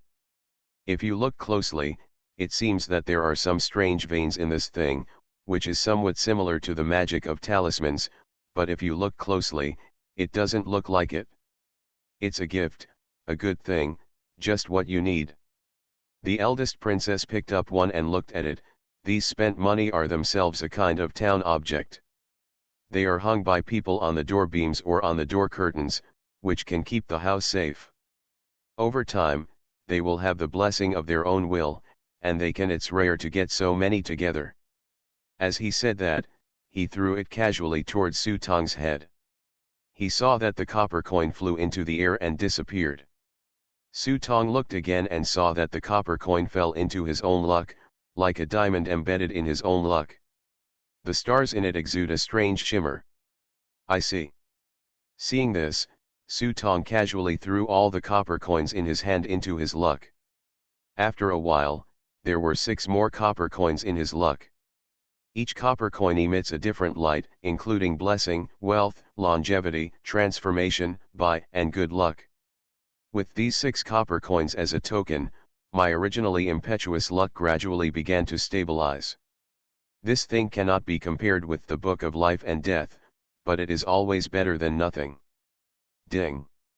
You have gained special authority, and you have been given the smell of copper. The smell of copper is added to the body. If you exude the smell of copper, your fortune will be particularly good, but your popularity will be very bad. When Su Tong heard the prompt, he couldn't help but be stunned. Sure enough, all town objects have negative effects. But as far as popularity is concerned, it's just that close, and it won't have any impact on me. The town objects themselves carry a strong evil spirit, which suppresses luck but also has some bad effects. Just like the Book of Life and Death, according to the old Taoists, although this thing is good, it has many consequences. Although I don't know what the consequences are, I guess it is not a good thing. Head, come over here, we found something. At this time, Li Bo's shout came from the team channel. After Su Tong and the other 3 walked over, they saw several students being led by Li Bo and the pharmacist into the woods. Tai Xiao and a Tao from the Ling team were also there. When Su Tong took a look, he actually recognized one of them. He was the student he met when he entered the world of scripts. His name was, Fang Jin. Why are you here too? Su Tong saw a bit of disgust on his face when he saw Fang Jin. It's you. Seeing Su Tong, Fang Jin suddenly felt a chill in his heart. He didn't expect that this evil man was here. Boss, this kid has provided us with information. There are problems with all of them. Gao Zhou stepped forward and explained the matter briefly. These students are all students in the student union, but at the same time they have established a small club in the New World. This kind of thing is not uncommon in schools. Students each have their own views on future reforms, so it is not uncommon to form clubs belonging to their own schools of thought. Fang Jin originally did not join this society, but he joined after being introduced. As a result, he found that this society was not what people thought at all. These people actually believed in the so-called gods and wanted to join the new world created by the gods. Fang Jin thought this was simply a cult, so he wanted to run away, but others chased him out. He happened to meet Li Bo and Yao Shi in police uniforms. Fang Jin gritted his teeth and rushed to Li Bo and reported all these people directly. Li Bo really didn't expect that such a good thing would happen to him. The latter students were immediately arrested, and the interrogation was handed over to the pharmacist. He took out a bottle and shook it under the noses of several students, and the students told them everything they knew. Out. The truth is really surprising. The founder of this New World Society turned out to be Mao Suifeng, who committed suicide. Su Tong was also surprised when he heard the news. Walking up to a student, it may be that Su Tong's face was so repulsive that as soon as he approached, the student couldn't bear it and began to tell everything he knew. It's really President Spear. He has entered the New World, and he came back to call us, asking me to develop more club members and enter the New World with him. We have all met him, really. The students were afraid that Su Tong would not believe it, so they asked other students to testify. Su Tong frowned when he heard this. Mao Suifeng was dead. This was a definite fact. The guy who came back from the corpse was not Mao Suifeng, but a member of the Japs. What did the other person do when he came to school? When did Mao Suifeng come back? What are you doing here? Facing Su Tong's inquiry, several students looked at each other. The last student could not resist the pressure and took out a notebook from his school bag and handed it to Su Tong. Just 2 days ago, after coming back, he left quickly. He asked us to help go to the library to get the notes back, but we didn't have time to give them to him. Su Tong looked at the notes, reached out to take the notebook in his hand, and after flipping through a few pages, suddenly a line of elegant handwriting caught his eye. This is a bad era. Why should I be in this era? Damn it! But I have found a way to leave this world. I have found a door. Infinite script killing. Author, Guo Shui Gan Xiao. Chapter 869. After these students explained everything they knew clearly, everyone realized that there were so many secrets hidden behind Mao Suifeng, whom they had always thought was innocent. After Su Tong signaled Li Bo to let them leave, he sat in the pavilion with his diary and read it carefully. On the 18th, I am full of despair for this world. I want to escape from here, escape from this dirty place. Number 24, no words. Number 26, no words. On the 28th, I have had enough of this family. I want to escape. The only way is to study hard and then go abroad for further study. I heard that there is a world over there that I have never seen. Between the lines in the diary, Mao Suifeng's daily life was revealed. Just as he had guessed before, the child was not living a good life. After Su Tong read these complicated contents, the following contents became increasingly weird. Number 4, no one will believe what I discovered. It turns out that the world is not what we see, science. Your uncle's science. On the 5th, I will take something home. This may be a treasure that changes my destiny. Number 6, I really found it, a new world, but this world is not safe. I almost died in it today. Number 7, that's it, but what are these gods looking for? Maybe, I can help them. No. I'm too weak, I can't expose my whereabouts, they will kill me. On the 15th, I found a door. It was a very strange door. It was incompatible with the environment here, but it was inconspicuous. I am sure that there is no such door in Kowloon City. I am too familiar with this place. This is what I grew up with. The place. I tried to open it, but the door seemed to resist me. Every time I touched it, I would be pushed out of that world. It seemed that there was an amazing secret hidden behind this door. On the 18th, I have made all preparations. Death is not the end. In this case, I want to give it a try. The contents in the diary are becoming more and more confusing, but if you compare the contents in the cave world, it suddenly becomes clear. Su Tong speculated that Mao Suifeng should have entered the Dongtian world inadvertently and discovered the secret of the Dongtian world. In this way, it also explains why he was so quiet when he first entered the cave world and met Mao Suifeng. He also told himself that a living person could not stay in it for a long time because he had already died before committing suicide. I have entered the cave world more than once. The word door appears in the diary. Did Mao Suifeng find the so-called door? But according to the goddess, is this door a trap, or is it a space-time tunnel that truly leads to the depths of the mirror world? After Su Tong pondered for a moment, he put the diary away. It seems that Mao Suifeng's problems are far more than what he thought. Next time he enters the script world, he must look for him. Ding. The Alliance mission has been completed by Shinkong University and 300 points have been obtained. Ding. Side mission, Investigation of the Truth is completed.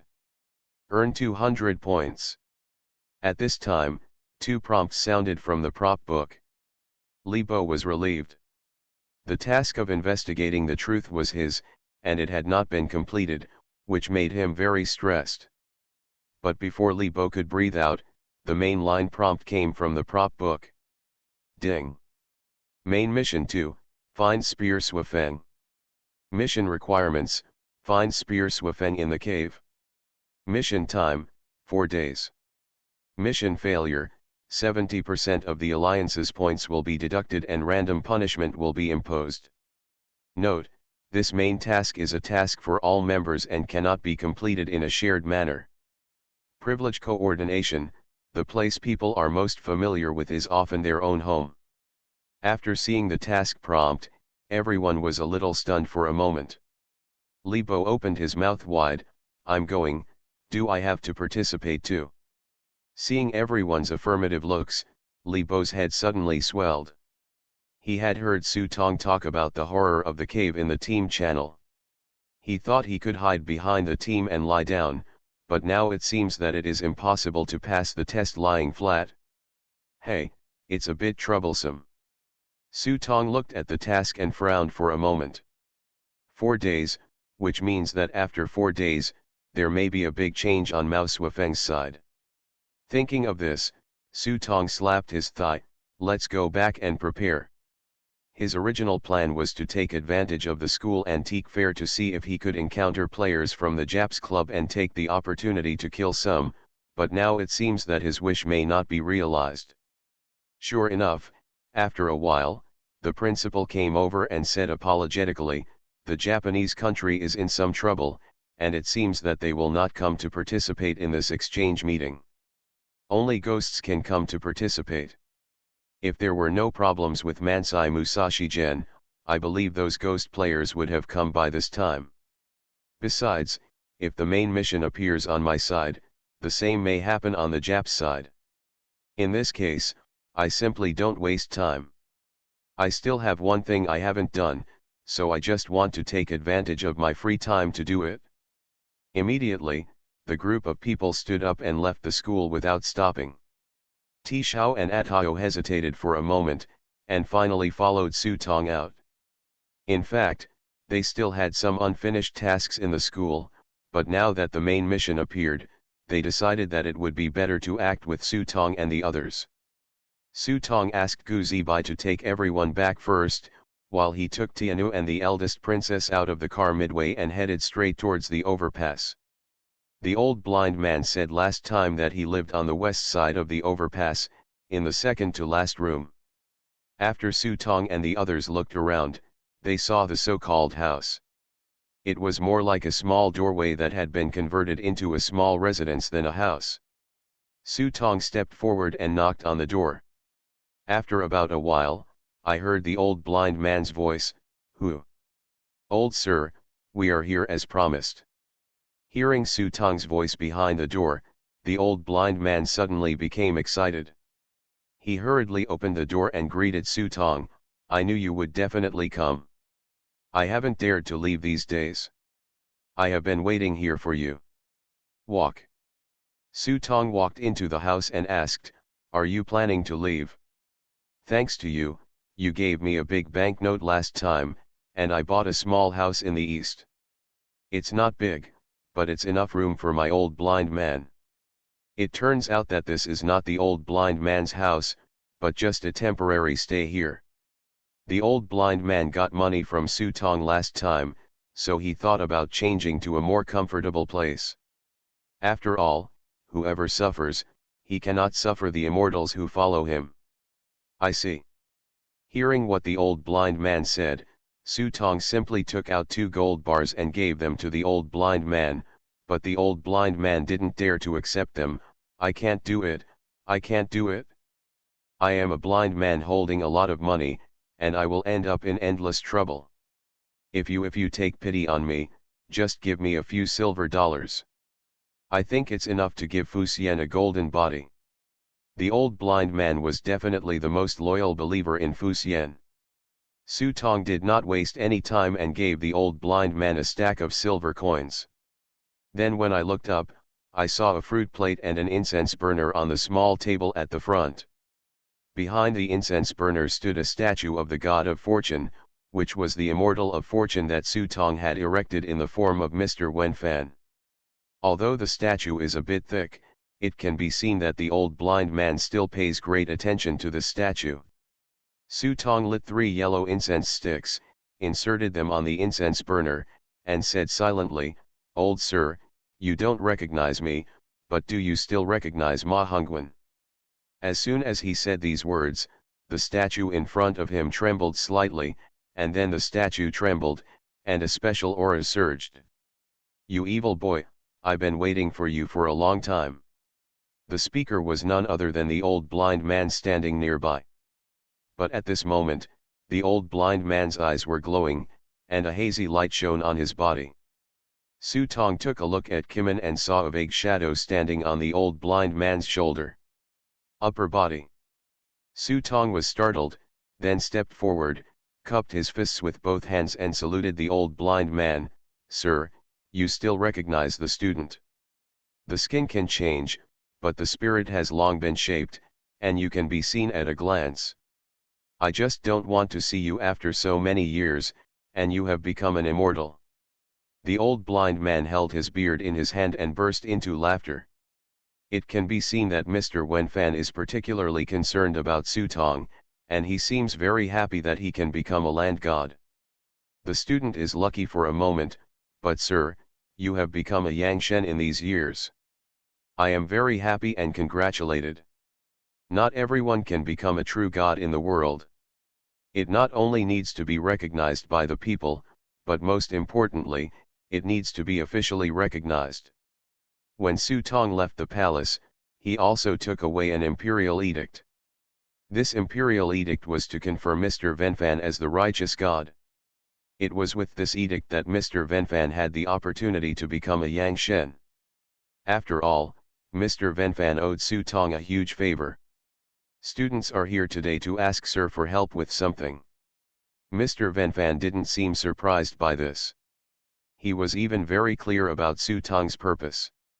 Before Su Tong could speak, he looked at the eldest princess aside. "The door is not in the world of the world, nor in the underworld. In your heart, wherever your heart desires is the door." The eldest princess was startled, looked at Su Tong Hao, and bowed to Mr. Wenfan. "Teach me." Then Mr. Wenfan looked back at Su Tong, 2 of the 7 shrines have been destroyed, and the rest are in the cave. But if you had come to find me a few days earlier, maybe I could go in and help you, but not now. That place is already a forbidden area for the gods, I can't enter." As he spoke, Mr. Wenfan took out something from his sleeve and threw it to Sutong. "The relationship between you and me is over now. If we can meet again one day, it will probably turn the world upside down and it will be the dusk of the gods."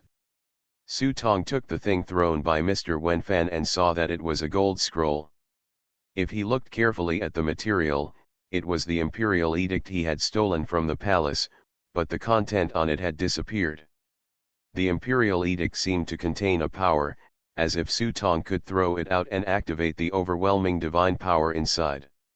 This thing is Mr. Wenfan's opportunity to become a god, but now he is giving it to himself, which shows that this gentleman dotes on himself, an unscrupulous person.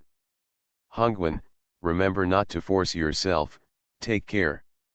After Mr. Wenfan finished speaking, before Sutong could say goodbye, he turned into wisps of white smoke and completely dissipated. Click. There was a cracking sound, which made the old blind man tremble all over. He suddenly woke up, and then he threw himself on the incense table dedicated to Fu Xian as if he was feeling something. When he touched it with his hand, he found that the statue of Fu Xian was completely broken. Now the old blind man burst into tears. Sutong sighed, knowing that the statue could not withstand Mr. Wenfan's divine power for too long. Without the blessing of Mr. Wenfan's divine power, it would no longer be able to withstand it and completely shatter into pieces. After the old blind man cried loudly for a while, a stream of black blood gradually flowed out of his eyes. When the black blood completely drained away, the originally cloudy pupils suddenly became bright again. "I saw it. My eyes." The old blind man's eyes widened, and when he saw his hands clearly, he screamed with joy. Immediately, he knelt down towards Sutong and the others, and kowtowed 3 times. "What are you doing, old man?" Sutong hurriedly helped the old blind man up. He didn't want to suffer the consequences of others for no reason. "No, no, no, if you don't come, I will be blind for the rest of my life," the old blind man hurriedly explained. It turned out that he was also a master of gold spectroscopy at the beginning, but he was greedy for a while, but he killed people and became blind as a result of retribution. Later, he had a dream and received the guidance of the immortal fortune. He carried the statue to the new territory, saying that if the statue broke by itself one day, his eyes would be restored. "I have been waiting for several years, but I never thought that the day would actually come when my eyesight would be restored." Foretelling the unknown is indeed the method of the Yang God. Sutong sighed, knowing that Mr. Wenfan had been waiting for this day for a long time. After taking a look at the imperial edict in his hand, Sutong put it in the prop book. When he looked at it, he saw that the edict had turned into a prop card Yang Shen Edict. You are listening to Novels at Bless Up channel. Wish you happiness and luck. Please subscribe to receive new novels. How do you feel about this novel? Please like and leave a comment. Infinite Script Killing. Author, Guo Shui Gan Xiao. Chapter 870. Edict of the Yang God Special Props. Borrow the name of God to shock the world of sneaky demons. Active Skill 1, Divine Edict. It consumes 3000 script points. After activation, it activates the Divine Edict. Using your thoughts as a pen, you can use the power of heaven and earth in the name of the gods.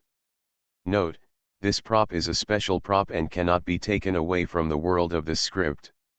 Looking at the entries in the props book, Sutong was deeply moved. After all, Mr. Wenfan's love for his student was not in vain. With this thing, I will be more confident the next time I enter the cave world. The old blind man's eyes were healed, but his belief in Fu Xian not only increased but also increased. After carefully putting away the statue, he said goodbye to Sutong and the others, planning to find a remote place to build a statue for Fu Xian. Come to the temple. Su Tong originally wanted to help him with some more money, but was rejected by the old blind man. Although his eyes could see, this new territory was not so peaceful after all. Bringing too much money would be a disaster.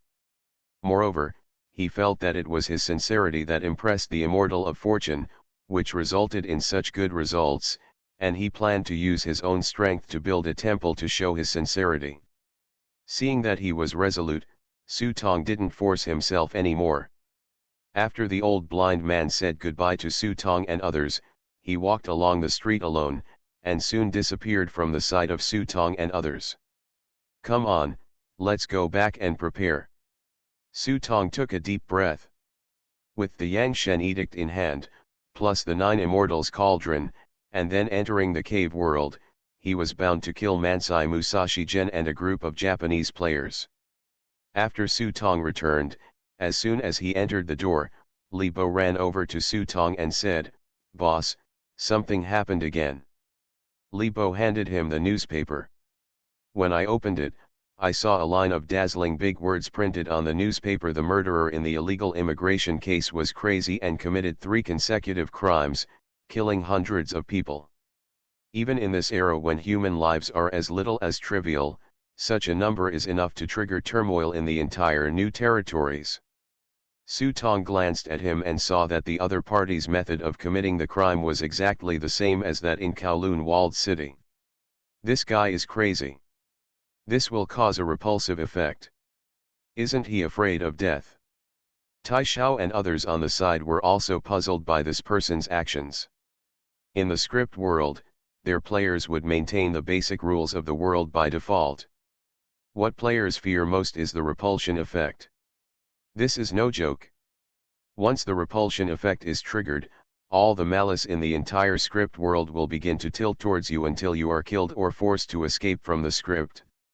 It shows that the other party doesn't care about being excluded at all, or in other words, this itself is part of the world of the script. Su Tong made his own speculation. Although he still doesn't understand why the other party would do this, since the other party is confident, this in itself explains a lot of problems. I don't know where Akimaru is now. Otherwise, maybe I can ask this guy to see if he knows anything about it, Su Tong thought in his mind. At this moment, he suddenly remembered something. There should be 2 more members of you in the cave. Why haven't I seen them? This. Tai Xiao looked at Atao. After a brief silence, the 2 of them nodded as if they had communicated in the team channel. Yes, there are 2 of us inside. Besides Xiao Shan, who you know, there is another one named Wang Ji, but we can't contact them now. The 2 of them are protons in the Dongtian world. They can only contact each other after entering the Dongtian world. This was the original plan when Guoxiang and the others entered the Dongtian world. Unexpectedly, Guoxiang and the others had an accident, and one of them died and one of them was taken away, so now Tai Xiao and the others have no whereabouts. Su Tong nodded and rummaged through the prop book to find 2 props and handed them to Tai Xiao. They exchanged them from Wanja Trading Company for the guiding incense, which allowed them to find their companions and was a one-time consumable. Thank you. Tai Xiao hugged Su Tong and said, "Our Ling group owes you a favor this time." "Ha, you're welcome." Su Tong narrowed his eyes and nodded, then asked Gu Zibai to send the 2 of them to the room to rest first. After they left, Gu Zibai whispered in the team channel, "Boss, they have a problem." Gu Zibai could detect it, and Su Tong could naturally detect it. When he mentioned the proton, the 2 of them had strange expressions, as if they knew something but didn't really want to say it. "Don't worry, you will know after entering the cave." Su Tong can confirm one thing now, that is, the pharmacist's suspicion has been reduced a lot for the time being. The pharmacist was with them all the time last night and had no time to commit the crime. Therefore, the pharmacist's suspicion has been temporarily reduced a lot. However, this does not mean that the pharmacist is a little less suspicious. There are no problems, and this guy may not be a fuel-efficient lamp. After returning, Su Tong asked everyone to have a good rest, while he took the eldest princess and the goddess into the space between reality and reality. When Su Tong came back this time, he wanted to send the goddess back because he was going to enter the cave world. If something went wrong, if the girl stayed outside, he would not be able to explain it. On the other hand, I still need to go to Mr. May to ask some questions. After returning to the space between reality and reality, Su Tong briefly told his master and others what happened last time in Dongtian. Among them, the highlight includes Mansai Musashi Gen. This guy was very powerful.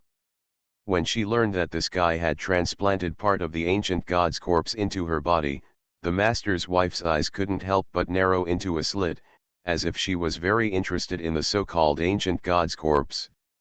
The Japanese people have liked to come to us to steal things since the Tang dynasty. They may have stolen this ancient god's corpse, but I don't know exactly which ancient god's corpse it is. After all, ancient gods' corpses are rare, and it is rumored that they can be left behind. There are only a few of them, and most of them are incomplete. The master held a teacup and said lightly to the side. Hearing these words, the master's wife had a different taste in her ears. Su Tong sat aside and glanced at his master's wife's expression. Seeing the cold light in his eyes, his heart trembled.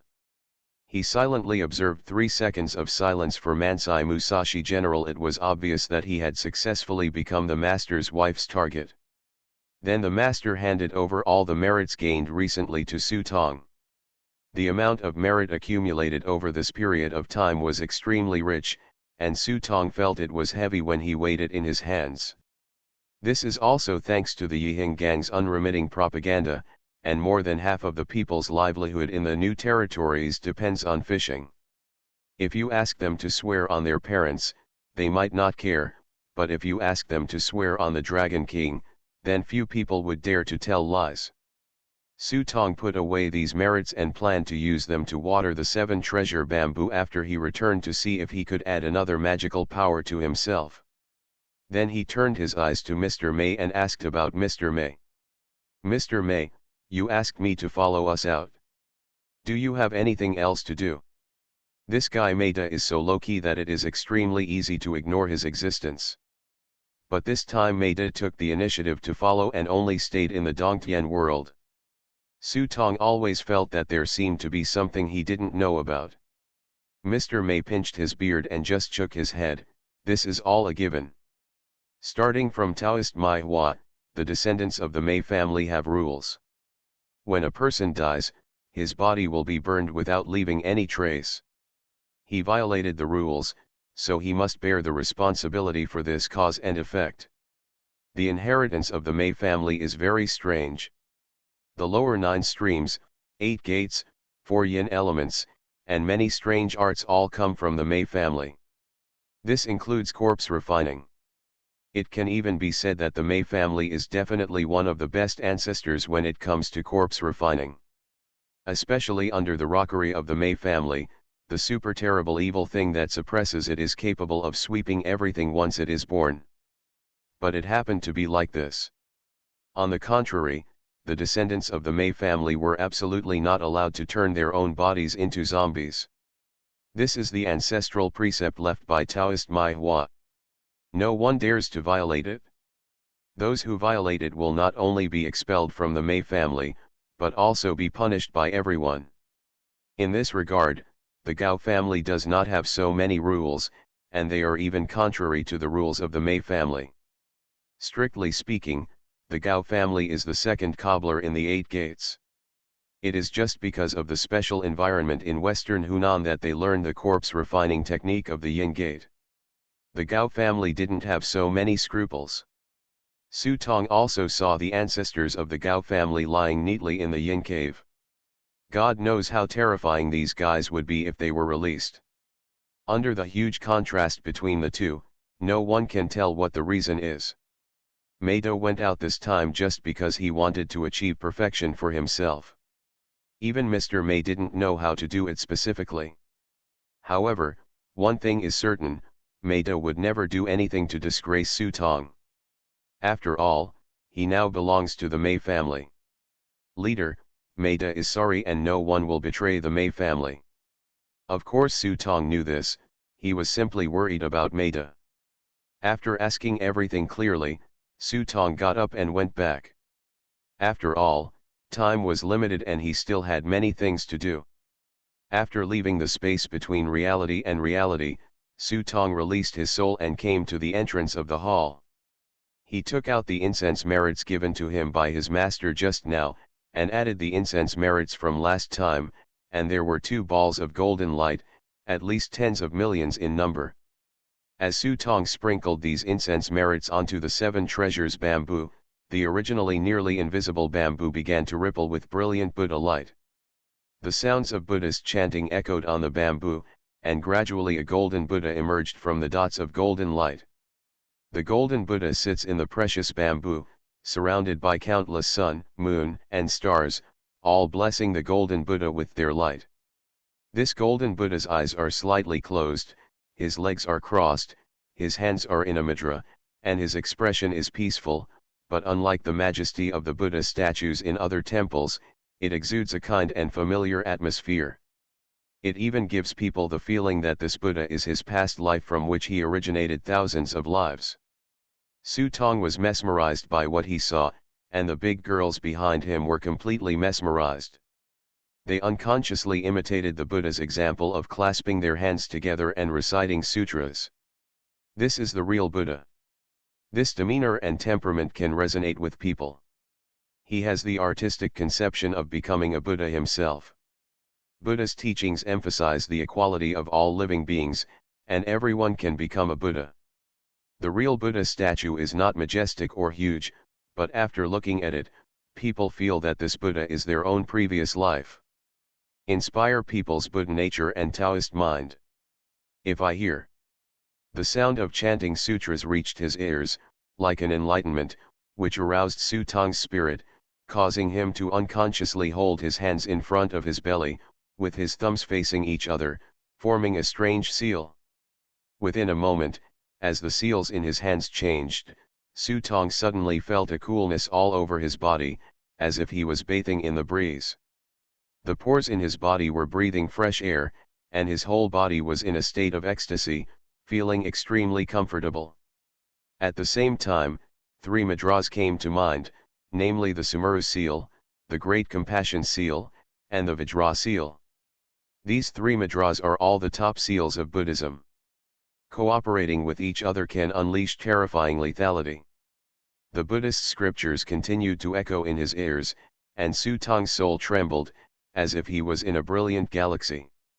Every time he recited a scripture in his mouth, his soul became stronger.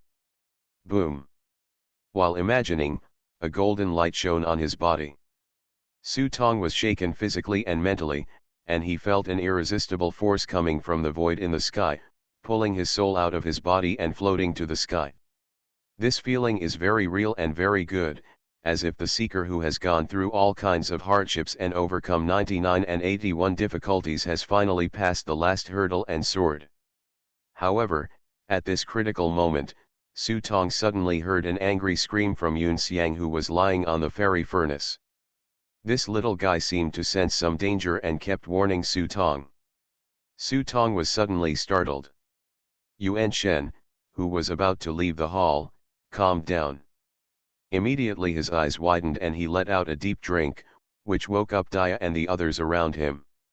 Then I looked again and found that the 7 treasures merit bamboo had dimmed again and returned to its original invisible state. Call. Su Tong suddenly let out a long breath, and a layer of cold sweat broke out behind him. If his soul really left the hall, he would probably be possessed by a demon.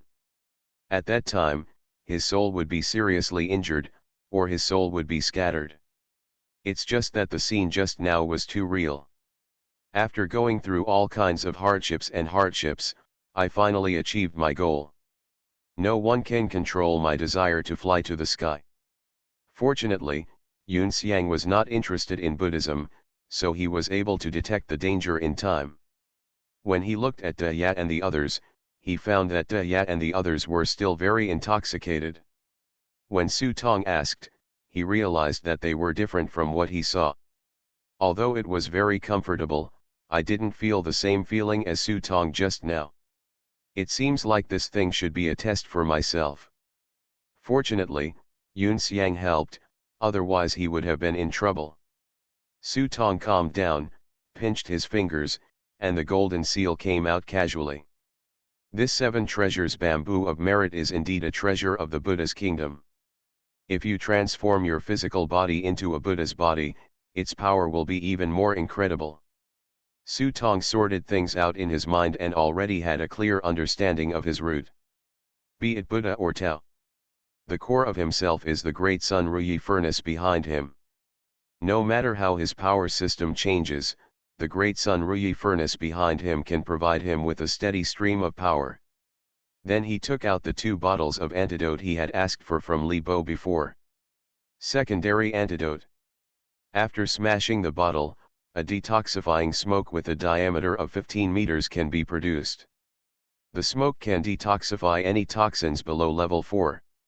Don't be afraid of 10,000, just be afraid of the unexpected. The pharmacist is not a fuel-efficient lamp, so you can be sure to prepare some for yourself. Thinking of this, Su Tong took out the fantasy Rubik's Cube in his hand and tried to throw a bottle of potion into the fantasy Rubik's Cube. Ding, do you want to spend 20 script points to upgrade the secondary antidote? Yes. Su Tong took a deep breath and decisively chose to upgrade without hesitation. With the light shining on the fantasy Rubik's Cube, the script points in Su Tong's prop book began a new round of rapid evaporation. The next day, the poisoning case was published again in major newspapers.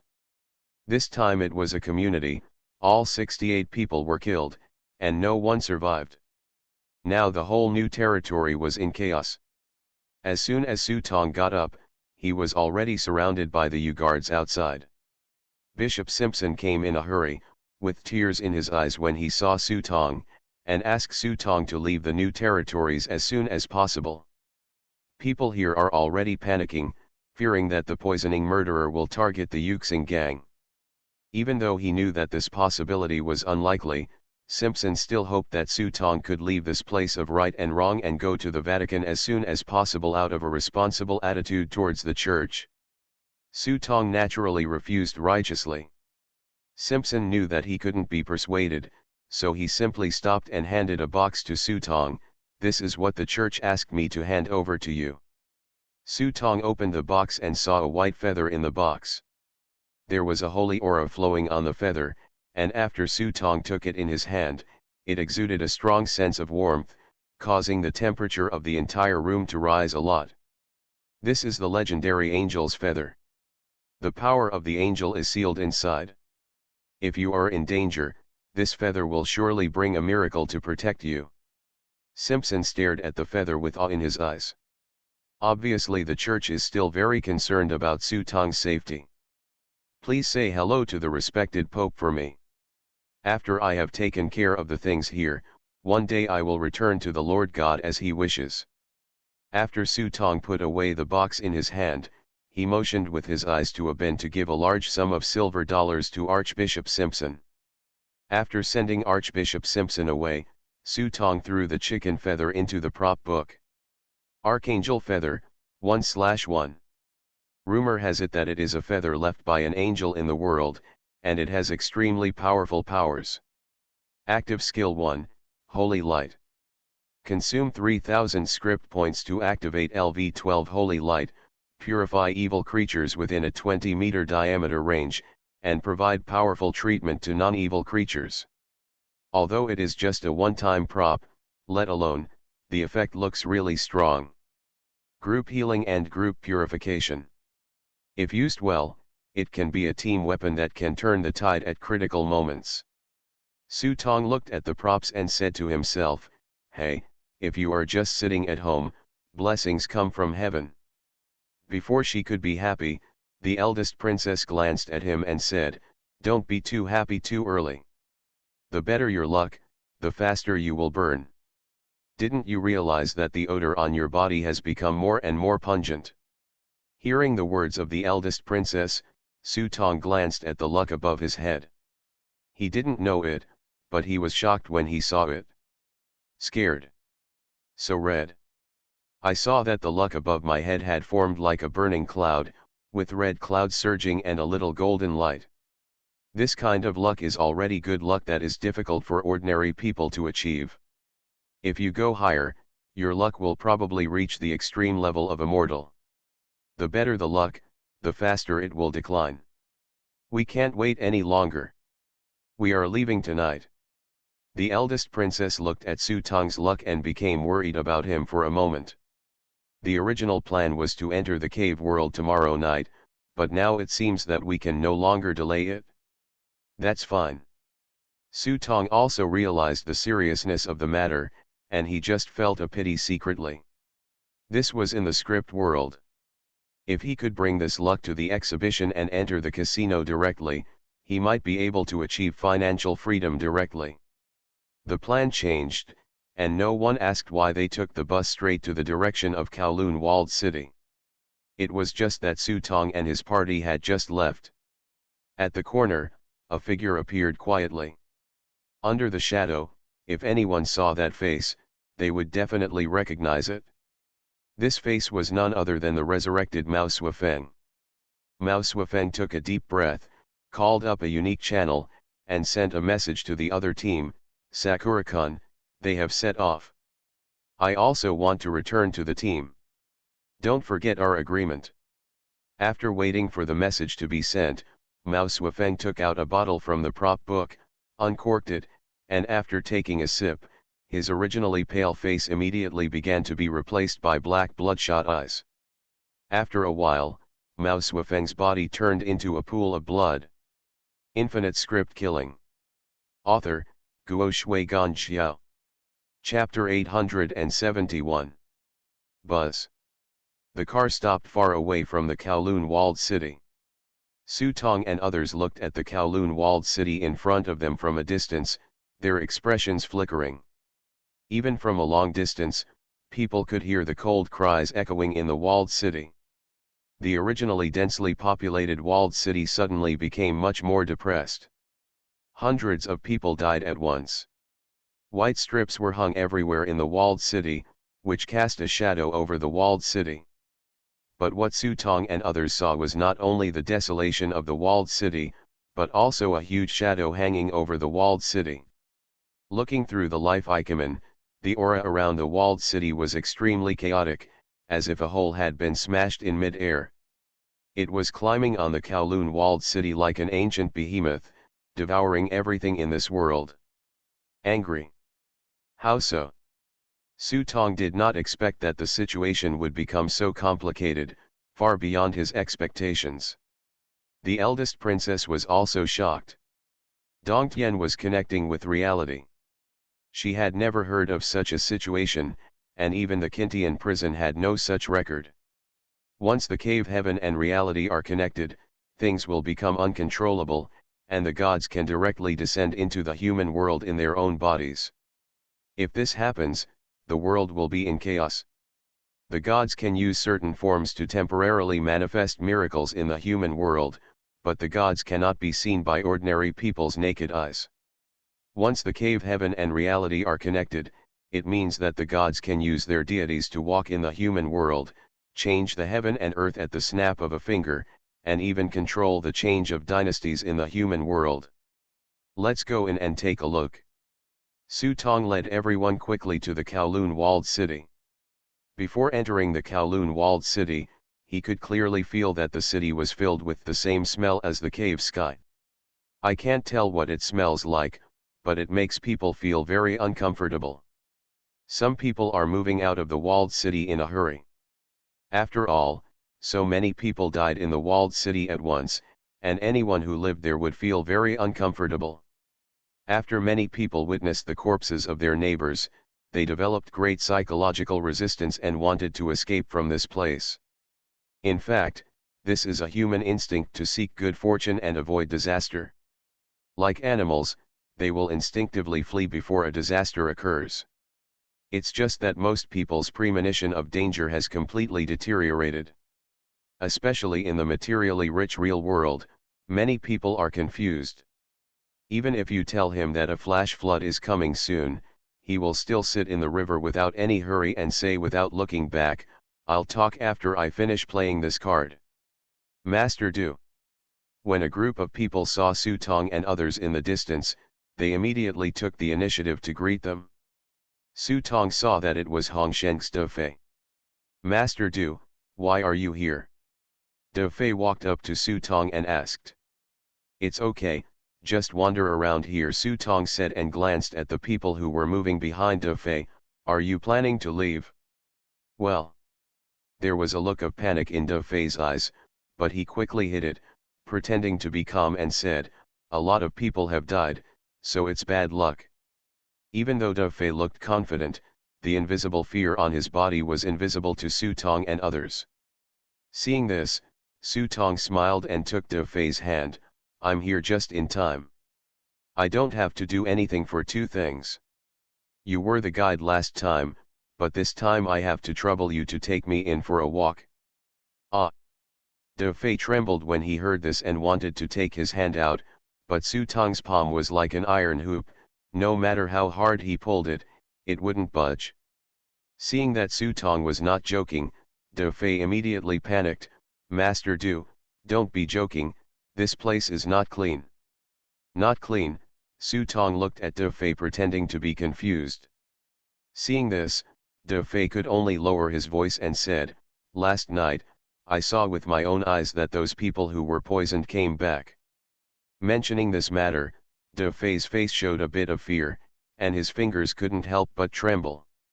He drank too much at night, got up to go to the bathroom, and saw the neighbor's light on the third floor. He remembered that the whole family on the third floor had been poisoned to death. That family seems to have no relatives. So De Fei simply went to the third floor to see which street boy was trying to make money from dead people. As a result, when he walked to the door before he could kick it in, he heard the laughter of a family of three coming from the room. Hearing this familiar voice, De Fei froze on the spot. This voice was too familiar to him. After all, he was his neighbor for 5 or 6 years, and there was no mistaking the voice. But wasn't their family dead? He had to personally have their bodies carried out. De Fei's face suddenly turned pale. Even though he was his cousin, his heart was broken at the moment, and his instinct drove him to go back. But then the door opened. "Brother De Fei, what are you doing here?" A thin man opened the door and looked at De Fei and his neighbor who had come back from the dead. De Fei was trembling and his head was numb. I glanced sideways into the room and saw the neighbor's child and wife sitting at the table with smiles on their faces. But the strange thing is that everyone is sitting very straight, giving people a very stiff feeling. Seeing this, De Fei's heart started to beat faster. Fortunately, after years of life and death fighting, he must have extraordinary courage to reach this position. After hesitating for a moment, De Fei swallowed and said with a smile, "I was passing by and saw that the lights in your house were on and came over to take a look. As long as everything is okay, I'm leaving. No need to send you off. No need to send you off. Just go back quickly." As he spoke, De Fei opened his legs tremblingly and walked downstairs without looking back. Only when he walked downstairs did his whole body relax. As soon as the two of them blew, they felt a chill in their crotches. When they lowered their heads, they saw that it was early. "Just peed my pants." Just as he was wondering if he had just seen a ghost, he glanced up sideways. "Hey!" De Fei's face turned pale instantly, and he felt a chill from the back of his spine rushing straight to the top of his head. I saw a family of 3 standing neatly in front of the window, their pale faces staring at him expressionlessly.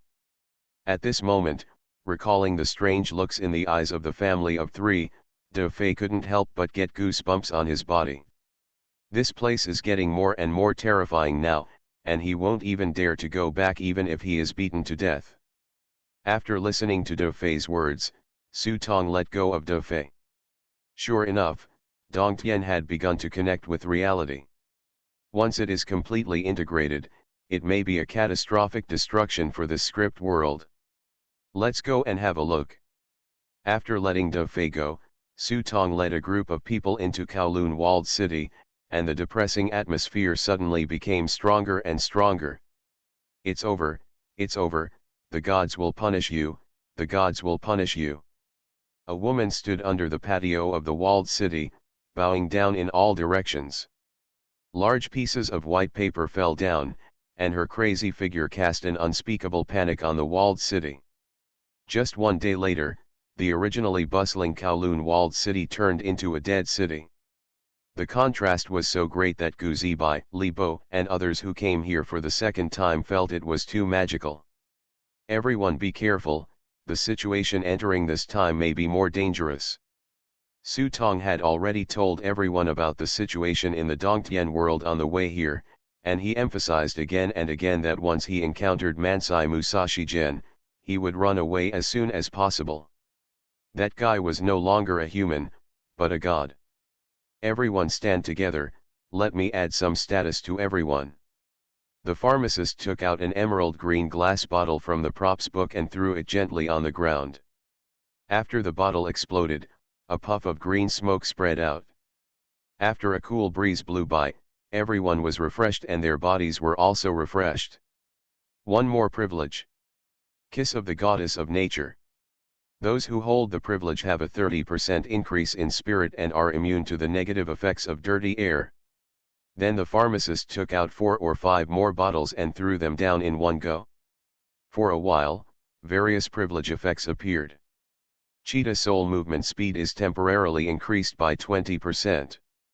Human-faced owl temporarily increases dynamic visual compensation, and the visual amplification in the dark is increased by 100%.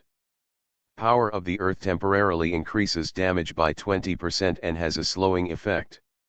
High-end mixed potion vitality is temporarily increased by 25%, and recovery speed is increased by 40%.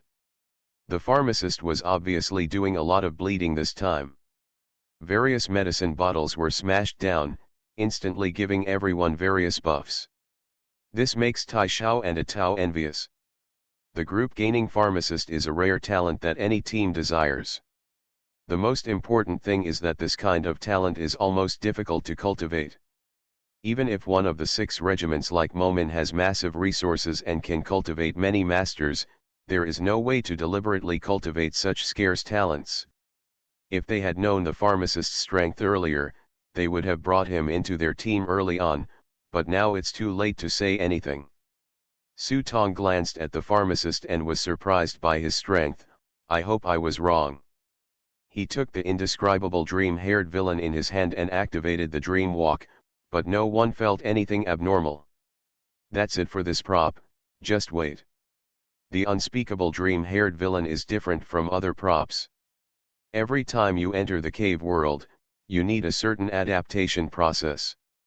Just like dreaming, there is a step-by-step process. Li Bo looked around nervously, swallowing from time to time. He knew that he was the weakest and had no ability to fight back if he encountered danger, so he always followed Su Tong, not daring to leave. Hello. At this time, Li Bo suddenly heard someone calling him, and when he looked back, there was nothing behind him. Seeing this, Li Bo's pupils tightened, and he secretly shouted, "Not good." He immediately turned around to look at Su Tong, only to find that Su Tong, who was originally beside him, had disappeared. Me. Upon seeing this, Li Bo immediately cursed for bad luck and quickly took out a dagger from the prop book and held it in his hand. Looking around, he could occasionally hear footsteps in the dark corridor. "Brother Gao, Brother Chang, are you here?" Li Bo tried shouting in the team channel. As soon as he finished speaking, there was a sudden rush of footsteps in the corridor, which made Li Bo nervous and bravely walked to the stairs. At this time, the voice suddenly became quiet. Li Bo raised his head and looked up along the gap in the stairwell. When he looked up, he saw a bloody face lying in the gap on the 3rd floor staring at him.